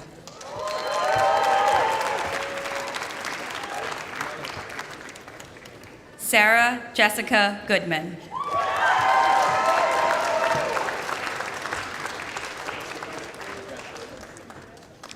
Anastasia Gordadolova.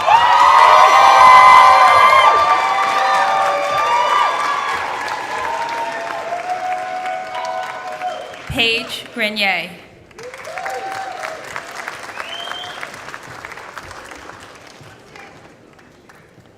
Matthew Charles Green.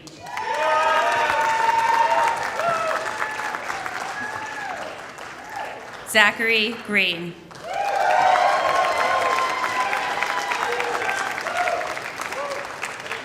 Sean Grishpan.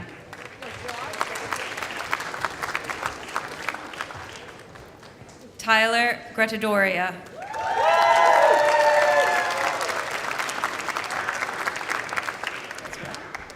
Kelsey Hake with her children Hunter, Jackson, and Sophia.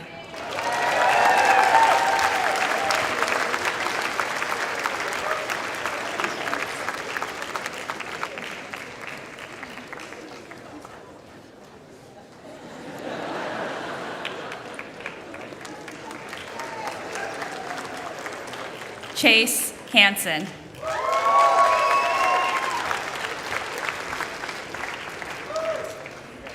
Michaela Sion Harrison.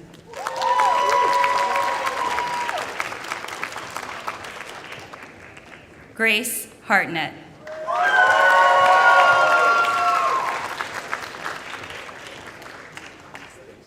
Chloe He.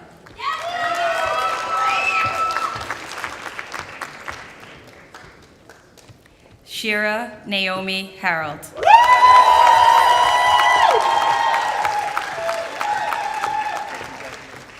Andrew Herrera.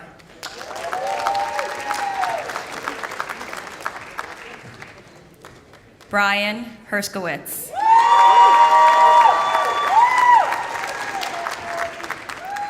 John R. Hollingsworth.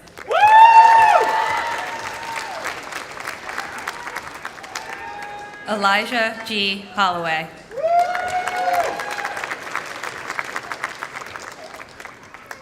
Alexander John Holmgren.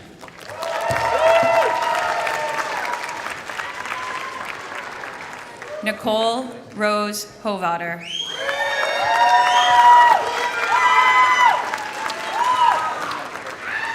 Margaret Liu Hu.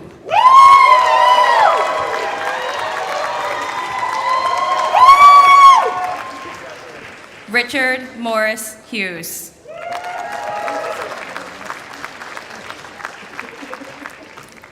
Alyssa Hunt.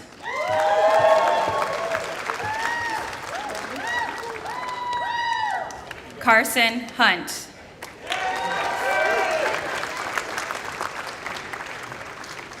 Simone Ariane Hunter Hobson.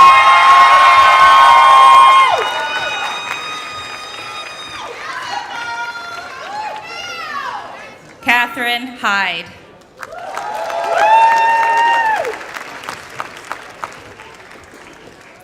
Paul Olajide Ilori.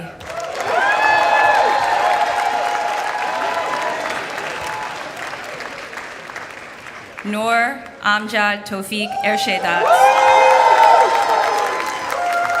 I know.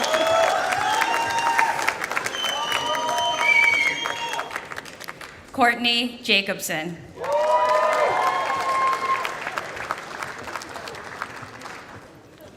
Gregory Jarmus. Degree presented by fiance Aileen Daldal, Penn Class of 2014.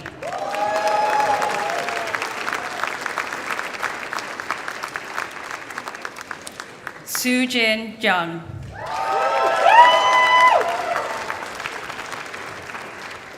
Yingzhuang Jiang in absentia. Katya Marina Johns.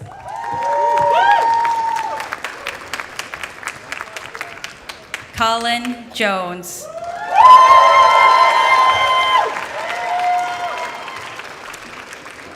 Karen Zhou.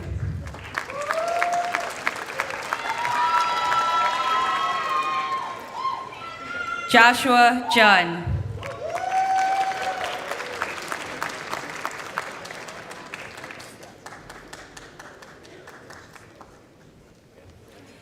Hannah Kark.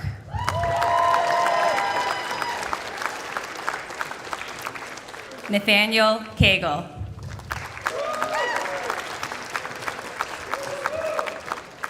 Brian Adam Kennedy.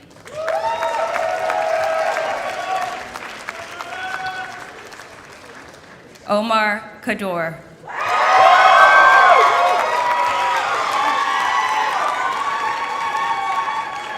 Omar Saib Khoury.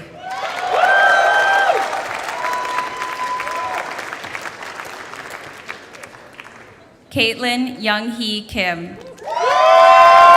Degree presented by her father, Hong Kim, Penn Class of '86.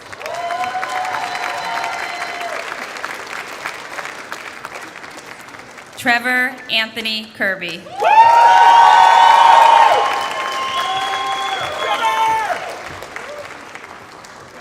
Samuel Aaron Klein. Andrew Cleaver. Corey Kopicki.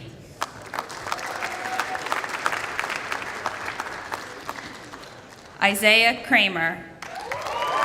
Degree presented by his grandfather, George Kramer, Wharton Class 1958.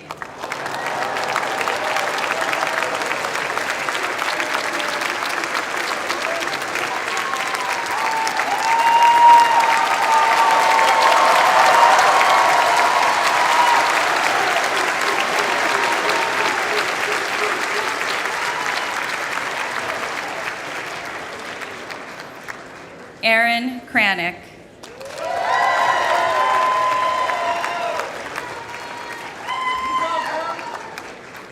Emily Naomi Leroy. Degree presented by her mother, Gerline Ladosa Leroy, MPA Class of 2020.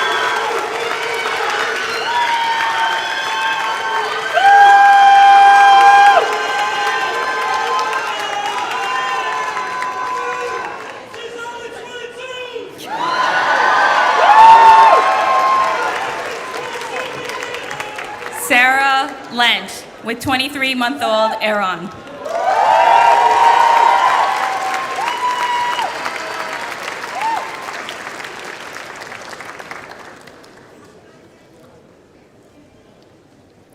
Anne Lee.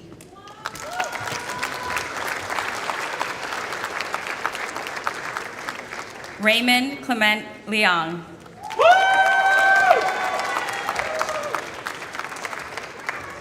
Shalom Licht.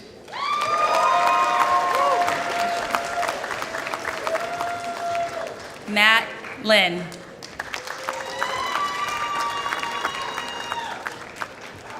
Sage Lincoln.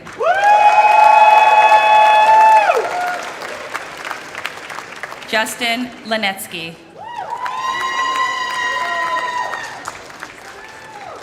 Josie Lauren Little.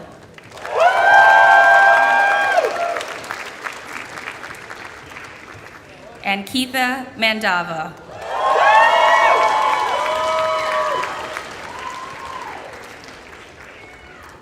Ben Manson with 1.5-year-old Leo.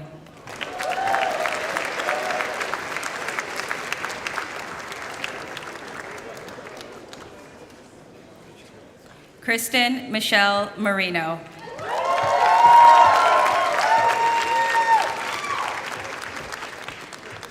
Tess Camille Markovich. Degree presented by her brother, Adam Markovich, Penn Law Class of 2022.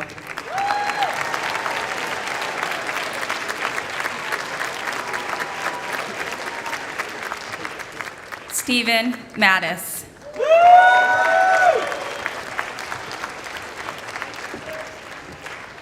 Kelly McBride. Emma Jane McCabe.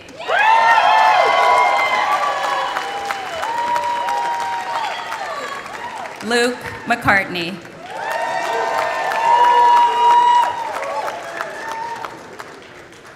Brian Melton.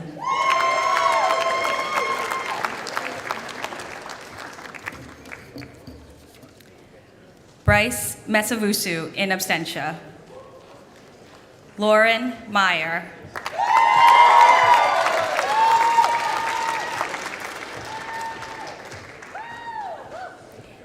Henry Miller.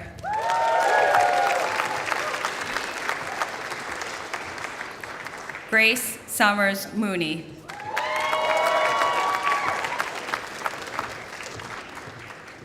Philip Moore.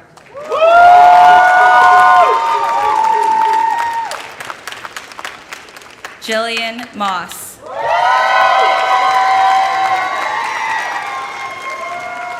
Thomas Munson.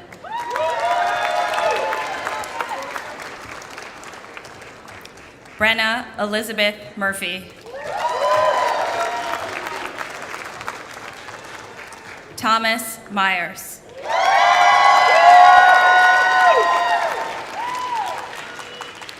Manish Vishnu Namireddy.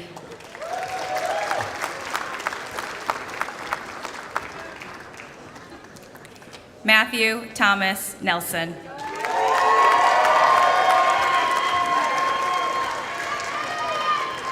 Chloe Nurek. You're welcome. Trevor Nystrom.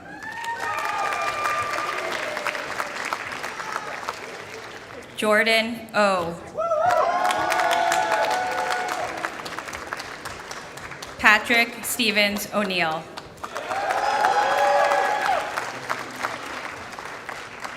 Andrew Masaru Orita.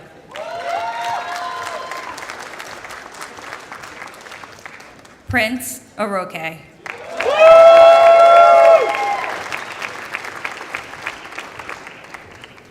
James Stewart Pax.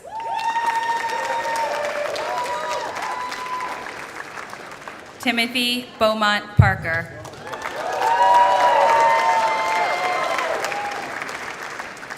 Priya Patel.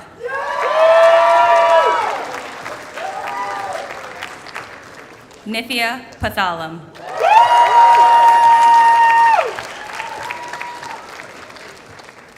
Elizabeth Panava.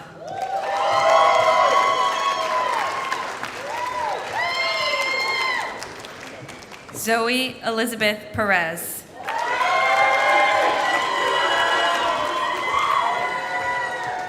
Gael Pierre-Louis Serafin.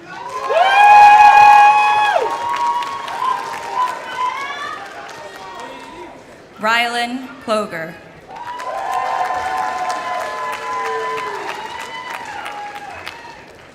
Waylon Qian.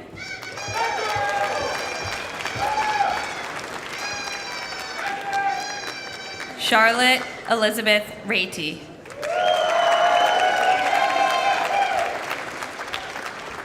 Alize Zoha Rofe.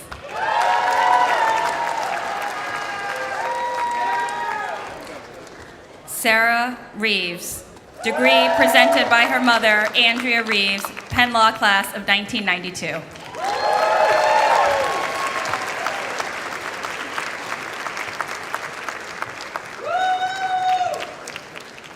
John Reed.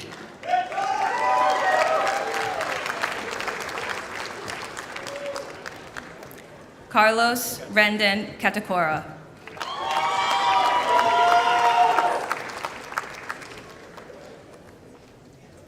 Natalie Ann Reynolds. Degree presented by her father, Ralph Reynolds, Wharton Class, 1984.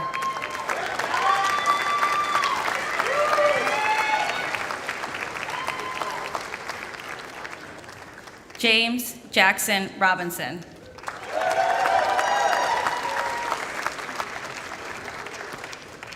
Catharine Rode. Carolina Romero.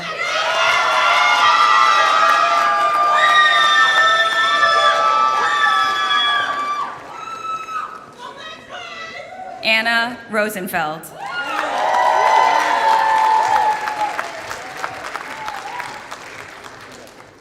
Olivia Rosenzweig.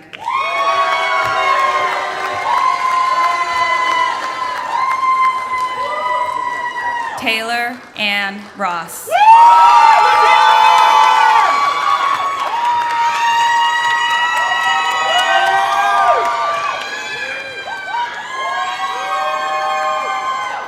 Joseph Ross.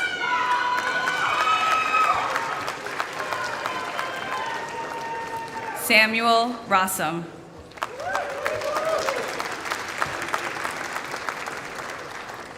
Abigail Elizabeth Russo.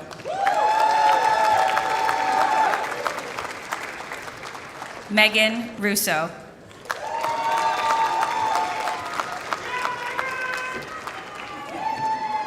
Hannah Sachs.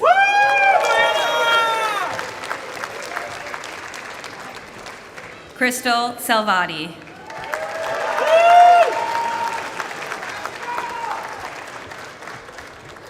Axel Sarkissian.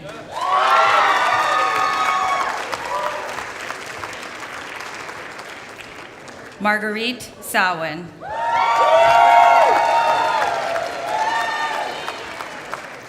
Kashara Senainaki.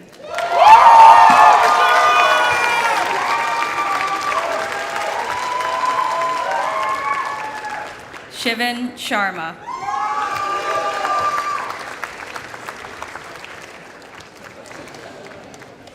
Chayla Sharad.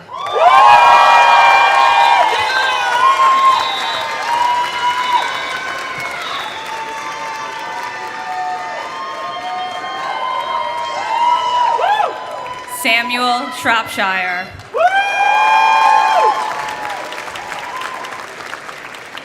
Harrison Schur.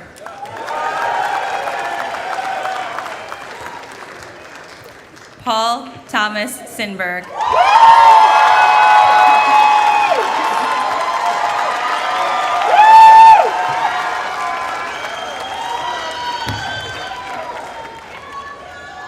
Varinchi Prakash Sidwani.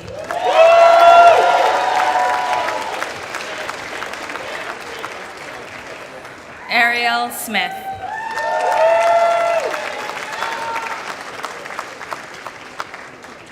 Dylan Michael Smith.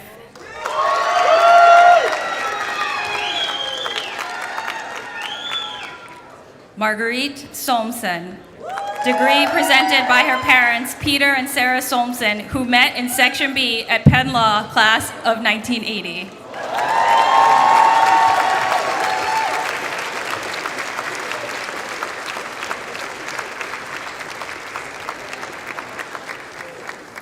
Garrett Spain, in absentia. Trevor Stankiewicz.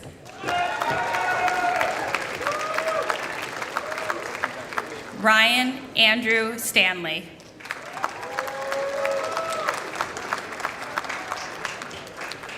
Jacob Stark.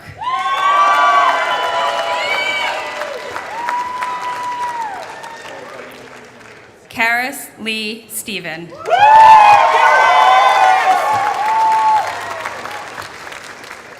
Lillian Stevens.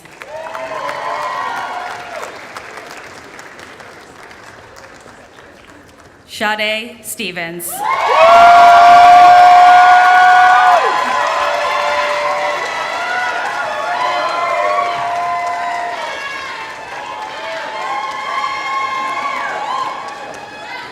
Amy Stidham.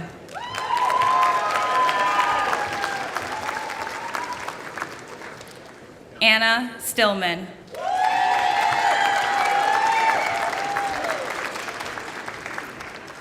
Hannah Stommel.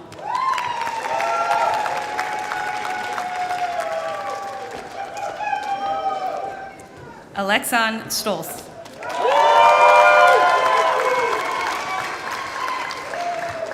Margaret Sturtevant.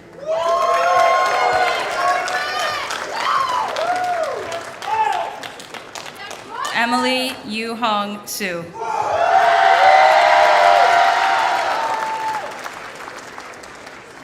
Jamie Suk.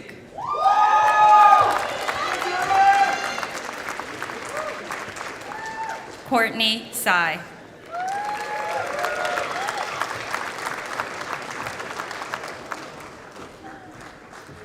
Carla Patrice Talley.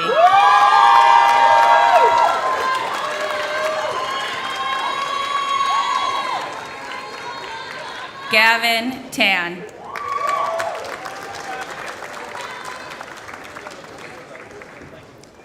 Josh Tartell.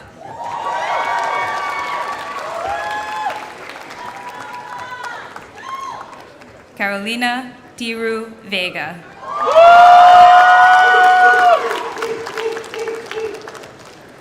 Francisco Torres.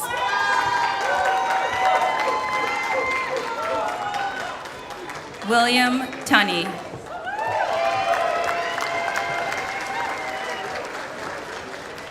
Cade Underwood in absentia. David Heineman Waits.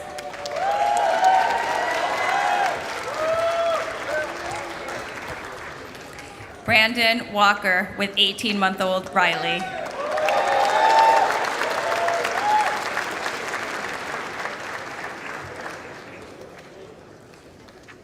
Samuel Isaac Warrench.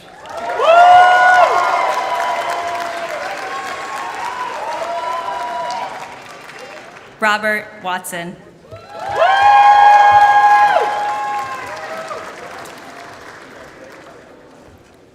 Miriam Weinstock with 4.5-year-old Daniel and 9-month-old Ben.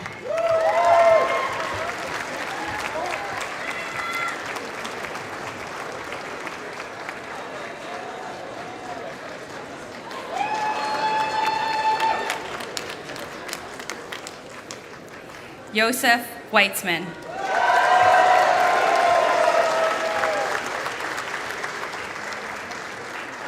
Laura Elizabeth Wellborn.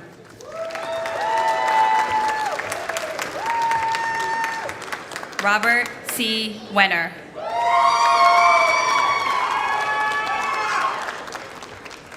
Scott Warner.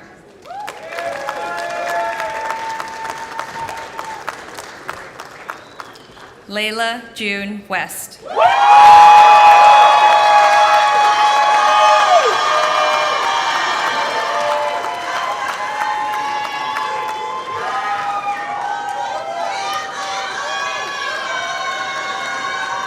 Kellen Wilkins.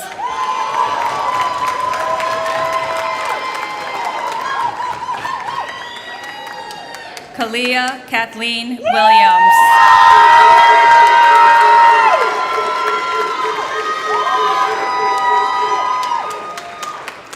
Brian Joseph Tano Wilson.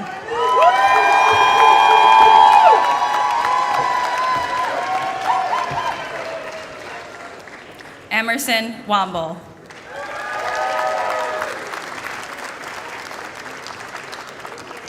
Cody Wong.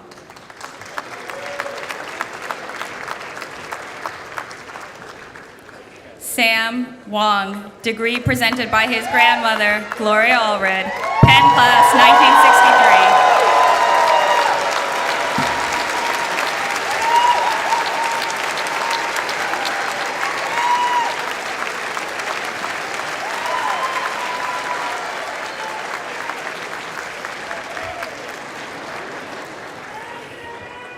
Jia Yi Coco Shu.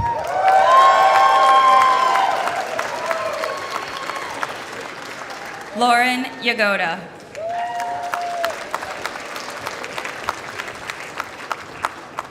Tian Yang.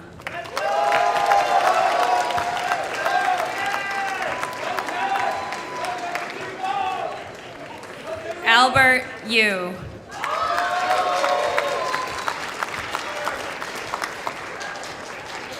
Xie Yu.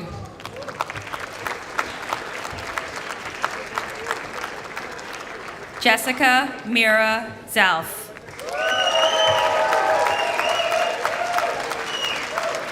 Alex Zhang.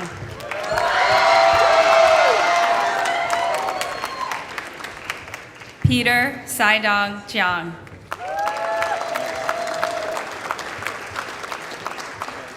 Sichen Zhang.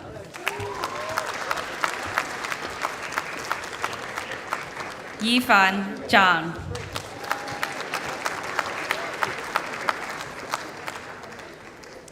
Ziyuan Zhang.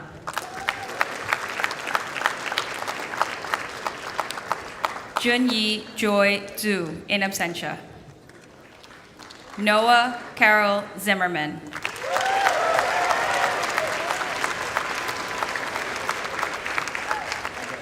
Michael Zschokke.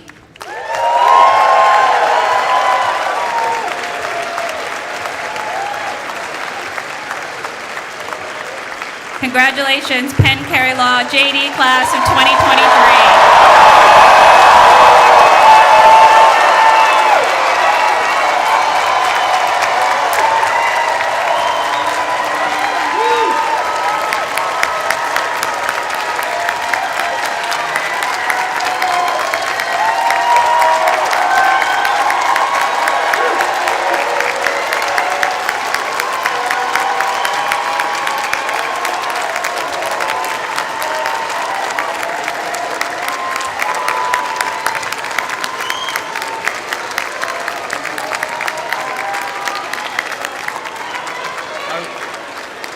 All right, in a few seconds, we're gonna keep celebrating the start of your legal careers. And as we process out, I just want to say 2 words of appreciation. First, thank you so much to our speaker, Gloria Allred, for your example and your inspiration. We can hope to follow in your example to an extent. There's a great Netflix show called Seeing Allred that I watched recently, so if you're looking for streaming content. And secondly, but as we process out, I'm going to hand over this mace here. It's called a mace, and the dean carries it every graduation, and I'm going to hand it over to, as sort of my last official act, to Dean Sophia Lee, who will lead us out. Okay. And so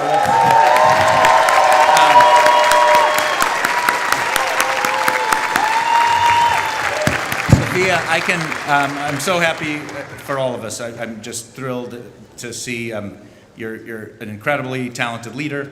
You're going to be an amazing dean. I'm very lucky to be remaining on the faculty and having you as my dean and teaching these students. So we look forward to that.